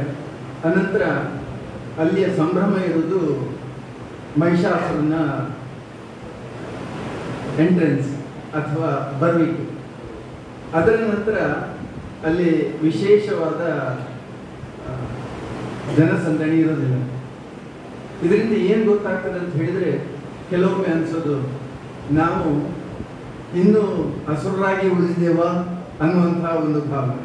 ಅಲ್ಲ, ಅಸುರತನ ಆ ಮೂಲಕ ಹೋಗಲಿ, ದೇವಿಯ ಒಳ್ಳೆಯ ಮನಸ್ಸು ನಮ್ಮಲ್ಲಿ ಬರಲಿ.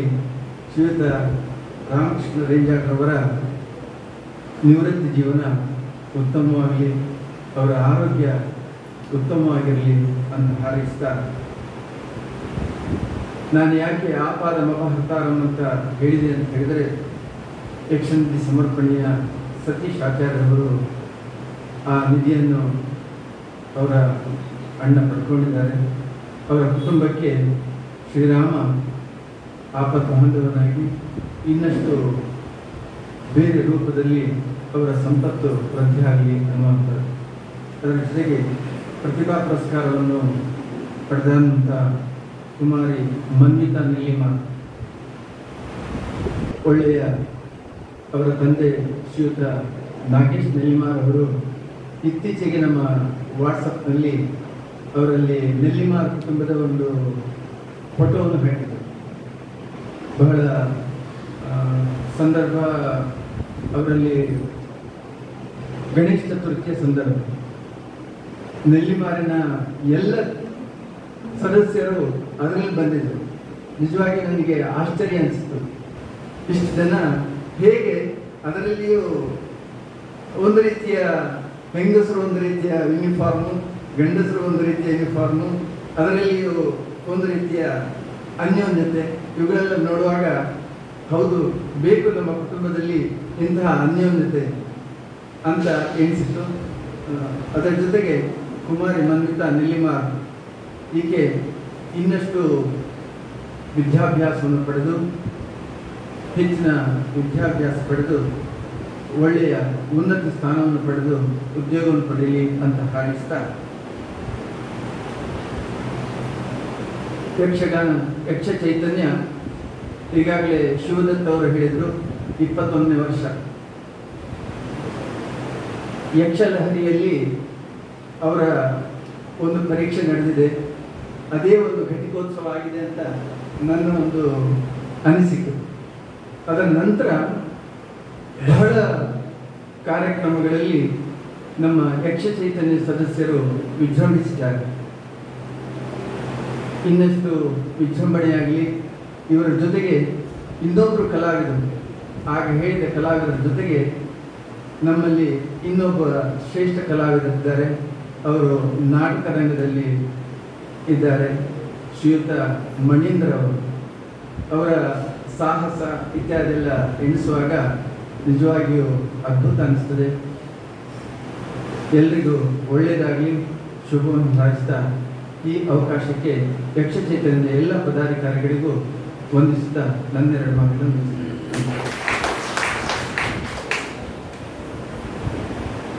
ಮುಖ್ಯ ಅತಿಥಿಗಳಾಗಿ ಆಗಮಿಸಿ ಶುಭ ಹಾರೈಸಿದ್ದೀರಿ. ಧನ್ಯವಾದಗಳು ಶ್ರೀಯುತ ಕೃಷ್ಣಮೂರ್ತಿಯವರೇ. ಮುಂದೆ ಇಂದಿನ ಸಭೆಯ ಸಭಾಧ್ಯಕ್ಷರಾದ ಶ್ರೀಯುತ MC ದಯಾನಂದ ಭಟ್ ಕೊಂಡೂರು ಇವರು ಸಭಾಧ್ಯಕ್ಷ ಸ್ಥಾನದಿಂದ ನಮ್ಮನ್ನು ಉದ್ದೇಶಿಸಿ 2 ಮಾತುಗಳನ್ನು ಆಡಬೇಕು ಅಂತ ಕೇಳಿಕೊಡ್ತಾ ಇದ್ದೇನೆ.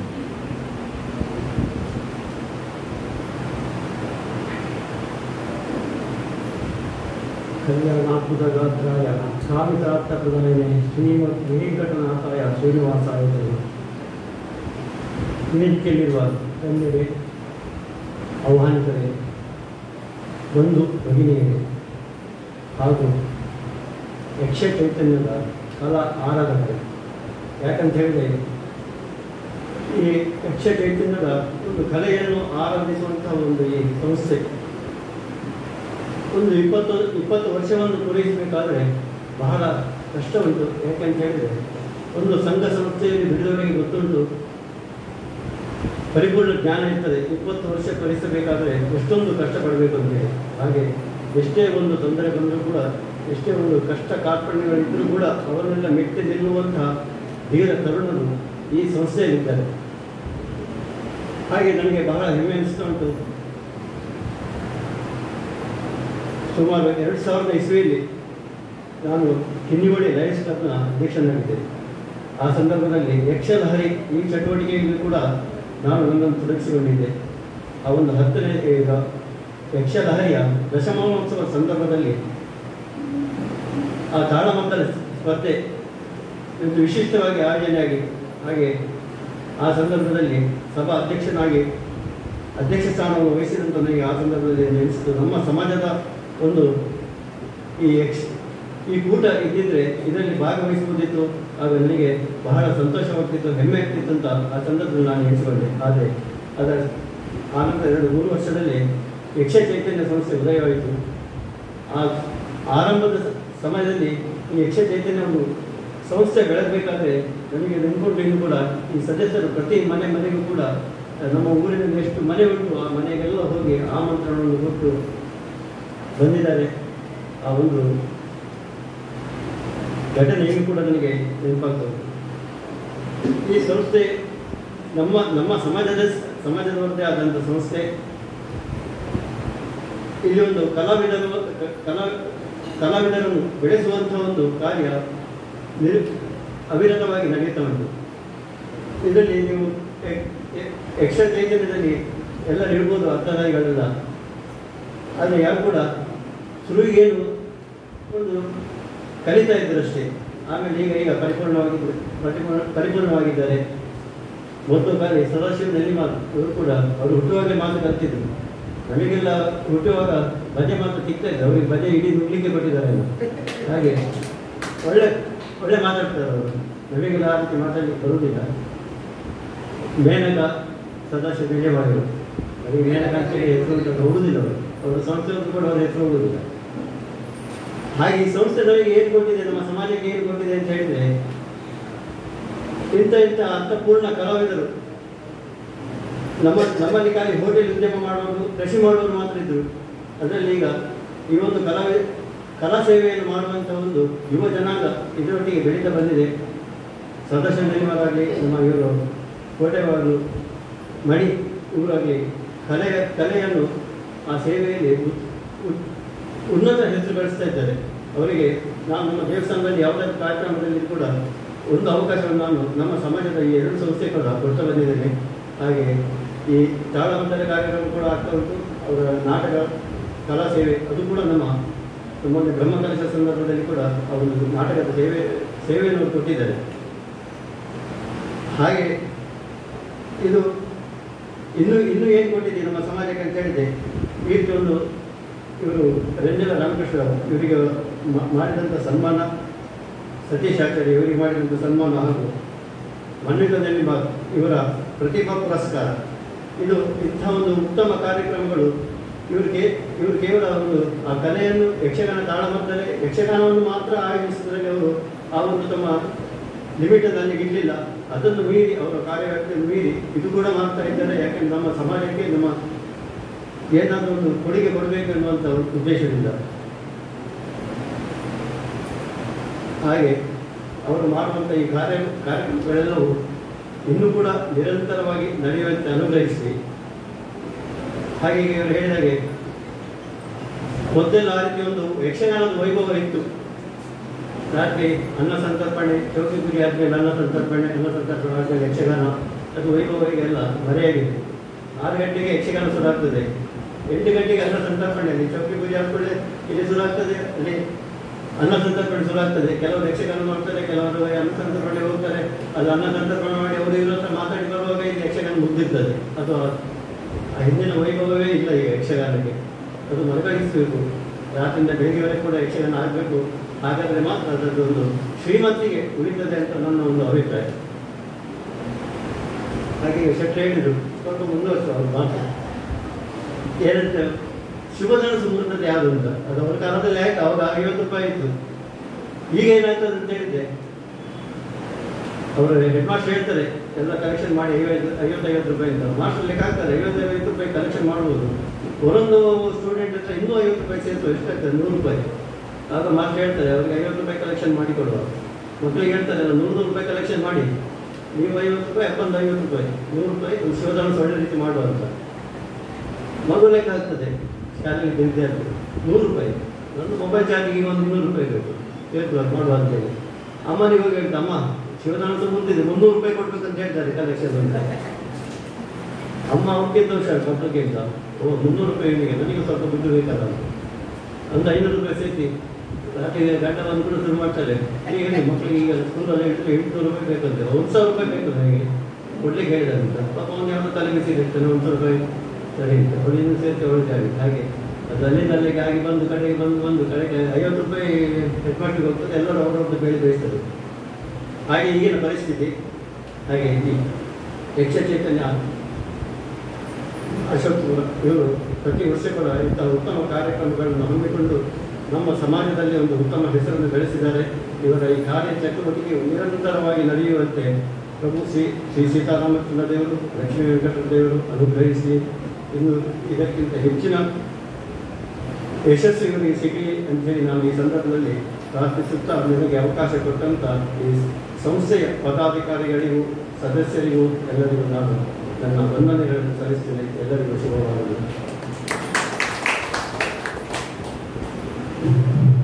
ನಮ್ಮ ಯಕ್ಷ ಚೈತನ್ಯ ಕಲಾ ಬಳಗ ಸ್ಥಾಪನೆಯಾದ ಮರು ವರ್ಷವೋ ಅದರ ವರ್ಷ 2ನೇ ವರ್ಷವೋ ತಮ್ಮ ದೇವಸ್ಥಾನದಲ್ಲಿ ನಮಗೊಂದು ತಾಳಮದ್ದಳೆ ಮಾಡಲು ಅವಕಾಶ ಮಾಡಿಕೊಟ್ಟಿದ್ರು ಶ್ರೀಯುತ ದಯಾನಂದ ಬಿಸಿ ಅವರು. ಅವತ್ತು ನಮ್ಮದೇ ಗುರುಗಳಾದ ಶ್ರೀ ಬ್ರಹ್ಮಚೈತನ್ಯ ಮಹಾತ್ಮೆ ಎಂಬ ಆಖ್ಯಾನವನ್ನು ತಾಳಮದ್ದಳೆ ರೂಪಕವಾಗಿ ಆಡಿ ತೋರಿಸಿದ್ದೆವು.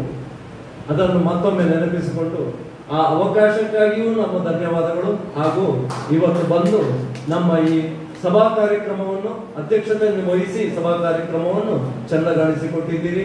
ನಮಗೆ ಶುಭ ನುಡಿಗಳನ್ನು ಆಡಿದ್ದೀರಿ. ಧನ್ಯವಾದಗಳು ಎಂ ಸಿ ದಯಾನಂದ್ರವರೇ. ಇನ್ನು ಕಾರ್ಯಕ್ರಮದ ಕೊನೆಯ ಹಂತದಲ್ಲಿದ್ದೇವೆ. ಭಾಗವಹಿಸಿದ ಅಧ್ಯಕ್ಷರು, ಅತಿಥಿಗಳಿಗೆ, ಗಣ್ಯರಿಗೆ ಹಾಗೆ ತಮಗೆಲ್ಲರಿಗೂ ಧನ್ಯವಾದಗಳನ್ನು ಹೇಳಲಿದ್ದಾರೆ ನಮ್ಮ ಯಕ್ಷ ಚೈತನ್ಯದ ಕಾರ್ಯದರ್ಶಿಯವರಾದ ಶ್ರೀಯುತ KR ಕೃಷ್ಣಮೂರ್ತಿ ಮಾಯಣ್ಣಯ್ಯವರು. ಸಭಾ ಕಾರ್ಯಕ್ರಮದ ಅಂತಿಮ ಘಟ್ಟದಲ್ಲಿ ನಾವಿದ್ದೇವೆ. ಎಲ್ಲ ಸಭಾಸದರಲ್ಲಿ ಮೊದಲನೇದಾಗಿ ನಾವು ಕೇಳಿಕೊಳ್ತಾ ಇದ್ದೇನೆ, ನಾನೀಗ ಕೊಡ್ತಾ ಇರುವಂತಹ ಧನ್ಯವಾದ ಸಮರ್ಪಣೆ ಸಭಾ ಕಾರ್ಯಕ್ರಮಕ್ಕೆ. ಯಾಕಂದರೆ ಸಭಾ ಕಾರ್ಯಕ್ರಮ ಅಂತ ಹೇಳಿದ್ರೆ ನಮ್ಮ ಇದರಲ್ಲಿ ಸಭೆಯ ಅಂತ್ಯ ಅಲ್ಲ, ಇದು ಇನ್ನೂ ಕಾರ್ಯಕ್ರಮ ಇದೆ. ಹಾಗಾಗಿ ಈ ಒಂದು ಸೂಚನೆಯನ್ನು ಕೊಡ್ತಾ ಪ್ರಥಮವಾಗಿ ಇವತ್ತು ನಮ್ಮ ಆಹ್ವಾನವನ್ನು ಮನ್ನಿಸಿ ಸಭಾ ಅಧ್ಯಕ್ಷತೆಯನ್ನು ವಹಿಸಿ ಈ ಸಭೆಯನ್ನು ಮುನ್ನಡೆಸಿದಂತಹ ನಮ್ಮ ತಾಳಿಪಾಡಿ ಲಕ್ಷ್ಮೀ ವೆಂಕಟರಮಣ ದೇವಸ್ಥಾನ ತಾಳಿಪಾಡಿ ಮಠ ಇದರ ಆಡಳಿತ ಮುಖ್ಯಸ್ಥರಾದಂತಹ ದಯಾನಂದ MC ಇವರಿಗೆ ಈಗಾಗಲೇ ಹೇಳಿದರು ನಮ್ಮ ನಿರೂಪಣೆ ಮಾಡಬೇಕಾದ್ರೆ.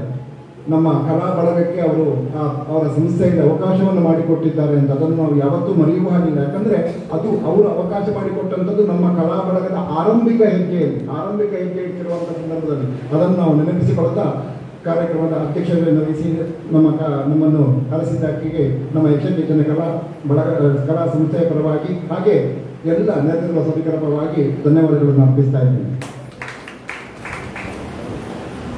ಏನು ಅವರಿಗೆ ಸ್ಮರಣಿಕೆಯನ್ನು ಕೊಡಬೇಕು ಅಂತೇಳಿ ಅಧ್ಯಕ್ಷರಲ್ಲಿ ಕೇಳಿಕೊಳ್ತಾ ಇದ್ದೀನಿ. ಇರುವೈಲು ಕುಮಾರ ಶೆಟ್ಟರು, ನಾವು ಮೂಡುಬಿದ್ರೆ ಪರಿಸರದಲ್ಲಿ ಇರುವೈಲು ಕ್ಷೇತ್ರದಲ್ಲಿ ಕೂಡ ನಾವು ಯಕ್ಷಗಾನ ತಾಳಮದ್ದಳೆಯನ್ನು ಅವರ ಇದರಲ್ಲಿ ನಾವು ಹೋಗಿ ನಾವು ಪಾತ್ರ ನಿರ್ವಹಣೆ ಮಾಡಿ ಬಂದಿದ್ದೇವೆ.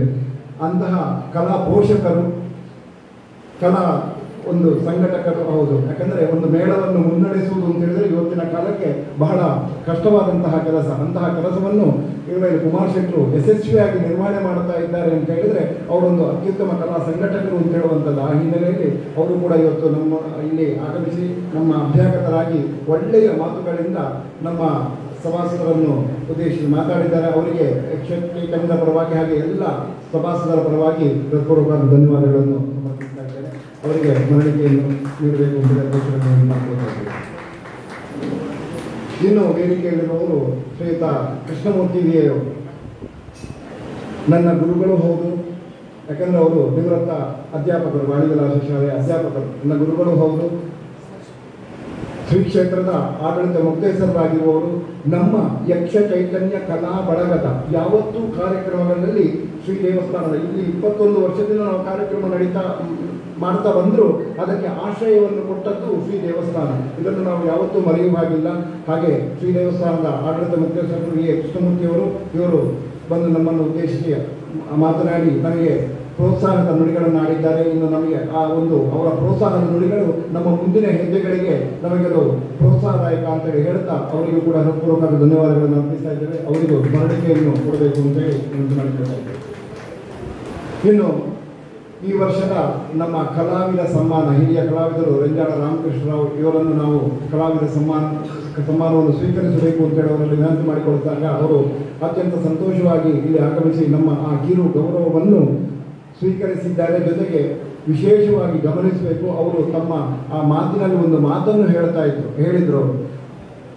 ಸುಮಾರು 53 ವರ್ಷ ಕಳೆದರೂ ನಾನು ಕಲೆಯನ್ನು ಆರಾಧನಾ ಭಾವದಿಂದ ನೋಡ್ತಾ ಇದ್ದೆ. ಇದು ಬಹಳವಾಗಿ ಗಮನಿಸಬೇಕಾದಂತಹ ಅಂಶ. ಎಲ್ಲಿ ನಮ್ಮಲ್ಲಿ ಆರಾಧನೆ ಭಾವ ಇರ್ತದೋ ಅವಾಗ ಮಾತ್ರ ಅದು ಆರಾಧನೆಯ ಫಲರೂಪವಾಗಿ ನಮಗೆ ಒಳ್ಳೆಯ ಪ್ರಸಾದ ರೂಪವಾಗಿ ಅದು ನಮಗೆ ನಮ್ಮನ್ನು ಉತ್ತುಂಗದ ಸ್ಥಿತಿಗೆ ಕೊಂಡೊಯ್ತಾರೆ ಅಂತೇಳಿ. ಆ ಹಿನ್ನೆಲೆಯಲ್ಲಿ ಇವತ್ತು ಮೇರು ಕಲಾವಿದರಾದರೂ ಇವತ್ತಿಗೂ ಕಲೆಯನ್ನು ಆರಾಧನೆ ಭಾವದಿಂದ ನಾನು ನೋಡ್ತಾ ಇದ್ದೇನೆ ಅಂತ ಒಳ್ಳೆಯ ನುಡಿಯದು. ಎಲ್ಲ ಕೇವಲ ಯಕ್ಷಗಾನ ಕಲಾವಿದರಿಗೆ ಮಾತ್ರ ಅಲ್ಲ, ಎಲ್ಲ ರಂಗದ ಕಲಾವಿದರಿಗೂ ಇದು ಮುಖ್ಯವಾಗಿ ಇರಬೇಕಾದಂತಹ ವಿಷಯ ಅಂತೇಳಿ ಭಾವಿಸ್ತಾ ಅವರಿಗೂ ಕೂಡ ಹೃತ್ಪೂರ್ವಕವಾದ ಧನ್ಯವಾದಗಳನ್ನು ಸಮರ್ಪಣೆ ಮಾಡ್ತಾ ಇದ್ದೇವೆ. ಇನ್ನು ಸತೀಶ್ ಆಚಾರ್ಯ ಇವರ ಪರವಾಗಿ ನಮ್ಮ ಯಕ್ಷ ನಿಧಿಯನ್ನು ಸ್ವೀಕರಿಸಿದಂಥದ್ದು. ನಾವು ಯಕ್ಷ ನಿಧಿ ಅಂತೇಳಿ ಪ್ರಾರಂಭ ಮಾಡಿದ್ದೆ. ಆ ಹಿನ್ನೆಲೆಯಲ್ಲಿ ಸುಮಾರು 2000ರಿಂದ ಪ್ರಾರಂಭ ಆದಂತಹ ನಿಧಿ ಒಂದು ಕಾಲಕ್ಕೆ ಅದು. ಇವತ್ತು ಅದನ್ನು ನಾವು ಹಂತವಾಗಿ 6000ದವರೆಗೆ ನಾವು ಅದನ್ನು ವಿಸ್ತರಣೆ ಮಾಡಿದ್ದೇವೆ. ಆದರೂ ಕೂಡ ಅದು ತುಂಬ ಕಮ್ಮಿಯೇ. ಯಾಕಂದರೆ ನಾವು ಯಕ್ಷ ನಿಧಿ ಅಂತ ಕೊಡ್ತಾ ಇರುವಂಥದ್ದು ಅಶಕ್ತತೆಯನ್ನು ಗುರುತಿಸಿ, ಆ ಹಿನ್ನೆಲೆಯಲ್ಲಿ ಅಶಕ್ತತೆ ಅಂತ ಹೇಳುವಂಥ ಹಿನ್ನೆಲೆ ಬಂದಾಗ ಎಷ್ಟು ಕೊಟ್ಟರು ಅದು ಕಡಿಮೆಯೇ. ಅದು ಆದರೂ ನಾವು ನಮ್ಮ ಶಕ್ತಿಯಾನುಸಾರ ಅದನ್ನು ತುಂಬ ಹೆಚ್ಚಿನ ಮೊತ್ತವನ್ನು ನಾವು ಕೊಡಬೇಕು ಅಂತ ಹೇಳುವಂತಹ ಒಂದು ಉದ್ದೇಶವನ್ನು ಇಟ್ಟುಕೊಂಡಿದ್ದೇವೆ. ಅದಕ್ಕೆ ಎಲ್ಲರೂ ನಮ್ಮ ಸಮಾಜದವರು ಅದನ್ನು ಸಹಕಾರ ಕೊಡ್ತಾ ಇದ್ದಾರೆ. ಆ ಹಿನ್ನೆಲೆಯಲ್ಲಿ ಇವತ್ತು ಆ ಯಕ್ಷ ನಿಧಿಯನ್ನು ಸ್ವೀಕರಿಸಿದಂತಹ ಸತೀಶ್ ಆಚಾರ್ಯ ಇವರ ಕುಟುಂಬ ವರ್ಗದವರ ಪರವಾಗಿ ಅವರ ಸಹೋದರರಿಗೆ ವಿಶೇಷವಾಗಿ ಧನ್ಯವಾದಗಳನ್ನು ಸಮರ್ಪಣೆ ಮಾಡ್ತಾ ಇದ್ದೇನೆ. ಹಾಗೆ ಸಮಾಜದ ಒಂದು ಪ್ರತಿಭೆಗಳನ್ನು ಗುರುತಿಸಬೇಕು ಅಂತೇಳಿ ಈ ಸಲ ನಾವು ಯಕ್ಷಗಾನದ ಕ್ಷೇತ್ರದಲ್ಲಿ ಅಂತೇಳಿ ನಾವು ಅದನ್ನು ಆರಂಭ ಮಾಡಿದ್ದು ಒಂದು ವಿಶೇಷವಾದಂತಹ ಒಂದು ಶಿಲ್ಪಕಲೆಯನ್ನು ಆ ಒಂದು ರಚನೆ ಮಾಡಿದಂತಹ ನಮ್ಮ ಅನಘ ಕಟೀಲು ಇವರಿಗೆ ನಾವು ಪ್ರಥಮವಾಗಿ ಅಂತಹ ಒಂದು ಪ್ರತಿಭಾ ಪುರಸ್ಕಾರವನ್ನು ನಮ್ಮ ಸಂಸ್ಥೆಯಲ್ಲಿ ಮಾಡಿದ. ಅಂದರೆ ನಮ್ಮ ಸಮಾಜದಲ್ಲಿ ಇರುವಂತಹ ಸಣ್ಣ ಸಣ್ಣ ಮಕ್ಕಳ ಪ್ರತಿಭೆಗಳನ್ನು ಗುರುತಿಸಬೇಕು ಅಂತ ಹೇಳುವಂತಹ ಹಿನ್ನೆಲೆಯಲ್ಲಿ ಆ ಹಿನ್ನೆಲೆಯಲ್ಲಿ ನಾವು ಸ್ಕೇಟಿಂಗ್ ಲೆವೆಲ್ನಲ್ಲಿ, ಭರತನಾಟ್ಯದಲ್ಲಿ ಇತ್ಯಾದಿ ಬೇರೆ ಬೇರೆ ವಿಭಾಗಗಳಲ್ಲಿ ತಮ್ಮ ಪ್ರತಿಭೆಯನ್ನು ಸಿದ್ಧಿಸಿಕೊಂಡವರನ್ನು ನಾವು ಇಲ್ಲಿ ವೇದಿಕೆಯಲ್ಲಿ ನಾವು ಗುರುತಿಸುವಂತಹ ಕೆಲಸವನ್ನು ಮಾಡಿದ್ದೇವೆ. ಈ ವರ್ಷದಲ್ಲಿ ಬಡಗುತಿಟ್ಟಿನ ಯಕ್ಷಗಾನದಲ್ಲಿ ವಿಶೇಷವಾದಂತಹ ಸಾಧನೆಯನ್ನು ದೂರದ ಶಿವಮೊಗ್ಗದಲ್ಲಿ ಇಟ್ಟುಕೊಂಡು ಮಾಡಿದಂತಹ ಮನ್ವಿತಾ ನೆಲ್ಲಿಮಾರ್, ಕುಮಾರಿ ಮನ್ವಿತಾ ನೆಲ್ಲಿಮಾರ್ ಇವರಿಗೆ ಈ ಒಂದು ಪ್ರತಿಭಾ ಪುರಸ್ಕಾರವನ್ನು ಮಾಡಿದ್ದೇವೆ. ಕಾಲೇಜಿನಲ್ಲಿ ಆ ಪ್ಲೇಸ್ಮೆಂಟಿನ ಆ ಒಂದು ಬಿಸಿ ಇದ್ದ ಕಾರಣ ಅವಳು ಅದಕ್ಕೆ ಬರಲಿಲ್ಲ. ಅವಳ ತೀರ್ಥರೂಪರು ಬಂದು ಆ ಒಂದು ನಮ್ಮ ಒಂದು ಈ ಒಂದು ಗೌರವವನ್ನು ಸ್ವೀಕರಿಸಿದ್ದಾರೆ. ಅವರಿಗೂ ಕೂಡ ವಿಶೇಷವಾಗಿ ಸಂಸ್ಥೆಯ ಪರವಾಗಿ ಹಾಗೆ ಸೇರಿದ ಎಲ್ಲ ಸಭಾಸದರ ಪರವಾಗಿ ಧನ್ಯವಾದಗಳನ್ನು ಅರ್ಪಿಸ್ತಾ ಇದ್ದೇವೆ. ಒಂದು ವಿಷಯವನ್ನು ಇಲ್ಲಿ ನಾವು ಹೇಳಲೇಬೇಕು.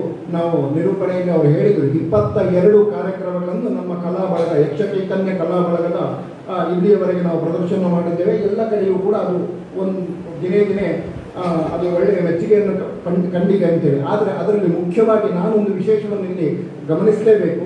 ಎಲ್ಲ ಪ್ರಸಂಗಗಳಿಗೆ ನಮಗೆ ಸರ್ವೇ ಸಾಧಾರಣವಾಗಿ ಯೂಟ್ಯೂಬ್ ಅಥವಾ ಇನ್ನಿತರ ಇದರಲ್ಲಿ ನಮಗೆ ಹೇಗೆ ಪ್ರಸಂಗದ ನಡೆ ಹೇಗೆ ಅಂತ ಒಂದು ಮಾರ್ಗದರ್ಶನ ಸಿಗ್ತದೆ. ನಮ್ಮ ಕ್ಷೇತ್ರದ ಶ್ರೀ ಸದ್ಗುರು ಚರಿತ್ರೆ ಅಂತೇಳಿ ಗೋಂದಾವರಿ ಬ್ರಹ್ಮಚೈತನ್ಯ ಮಹಾರಾಜರ ಚರಿತ್ರೆಯನ್ನು ಅಳವಡಿಸಿಕೊಂಡಿರುವಂತಹ ಸದ್ಗುರು ಚರಿತ್ರೆ ಎಂಬಂತಹ ತಾಳಮದ್ದಲೆ, ವಿಶೇಷವಾಗಿ ಗಣೇಶ್ ಕೊಲೆಕಾಡಿಯವರು ಇದಕ್ಕೆ ಪ್ರಸಂಗಕ್ಕೆ ಪದ್ಯಗಳನ್ನು ರಚನೆ ಮಾಡಿಕೊಟ್ಟಿದ್ದಾರೆ. ಇದು ನಮ್ಮ ತಂಡದಿಂದ ಇಲ್ಲಿಯವರೆಗೆ ಬಹುಶಃ ನಮ್ಮ ತಂಡದಿಂದ ಮಾತ್ರ ತಾಳಮದ್ದಲೆ ರೂಪದಲ್ಲಿ ಪ್ರಸ್ತುತಗೊಂಡಂತಹ ಆ ಒಂದು ಪ್ರಸಂಗ, ಅದು ನಮ್ಮ ಆ ತಂಡಕ್ಕೆ ಒಂದು ಹೆಮ್ಮೆ ಅಂತೇಳಿ ಹೇಳ್ತಾ, ಮುಂದೆ ಪಾಕಶಾಸ್ತ್ರದಲ್ಲಿ ಪಾಕಶಾಸ್ತ್ರ ವಿಭಾಗದಲ್ಲಿ ಸುಬ್ರಹ್ಮಣ್ಯ ಭಟ್ ಮುದ್ರಬೇಟ್ ಇವರ ತಂಡ, ಹಾಗೆ ಧ್ವನಿವರ್ಧಕ ಮತ್ತು ಬೆಳಕಿನ ವ್ಯವಸ್ಥೆಯಲ್ಲಿ MS ಸೌಂಡ್ಸ್ ಅಶ್ವತ್ಪುರ, ಹಾಗೆ ಎಲ್ಲ ಬೇರೆ ಬೇರೆ ವಿಭಾಗಗಳಲ್ಲಿ ನಮಗೆ ಈ ಕಾರ್ಯಕ್ರಮಕ್ಕೆ ಪ್ರತ್ಯಕ್ಷ ಹಾಗೂ ಪರೋಕ್ಷವಾಗಿ ಸಹಕರಿಸಿದಂತಹ ಎಲ್ಲರಿಗೂ ಧನ್ಯವಾದಗಳನ್ನು ಸಮರ್ಪಣೆ ಮಾಡ್ತಾ, ಮುಂದೆ ಈ ನಮ್ಮ ಮುಂದಿನ ಪ್ರಸಂಗ ವಿಶ್ವಾಮಿತ್ರ ಮೇನಕೆ ಈ ಪ್ರಸಂಗದ ಆಖ್ಯಾನ ಇಲ್ಲಿ ಜರುಗಲಿಕ್ಕಿದೆ. ಅದಕ್ಕೆ ವೇದಿಕೆಯಲ್ಲಿ ಸಿದ್ಧಗೊಳ್ಳಲಿಕ್ಕೆ ಒಂದು 5 ನಿಮಿಷದ ಅವಕಾಶ ಬೇಕು. ಅಷ್ಟರಲ್ಲಿ ಎಲ್ಲರಿಗೂ ಉಪಹಾರದ ವ್ಯವಸ್ಥೆಯನ್ನು ಮಾಡಿದ್ದೇವೆ. ಈ ಸಭಾಂಗಣದ ಹಿಂಭಾಗದಲ್ಲಿ ಎಲ್ಲರಿಗೂ ಉಪಹಾರದ ವ್ಯವಸ್ಥೆಯನ್ನು ಮಾಡಿದ್ದೇವೆ. ಎಲ್ಲರೂ ಉಪಹಾರವನ್ನು ಸ್ವೀಕರಿಸಿ ಮುಂದಿನ ಪ್ರಸಂಗಕ್ಕೆ ಸಿದ್ಧರಾಗಬೇಕು ಅಂತೇಳಿ ವಿನಂತಿ ಮಾಡಿಕೊಳ್ಳುತ್ತಾ ಧನ್ಯವಾದ ಸಮರ್ಪಣೆ ಕಾರ್ಯವನ್ನು ನಿಲ್ಲಿಸ್ತಾ ಇದ್ದೇವೆ.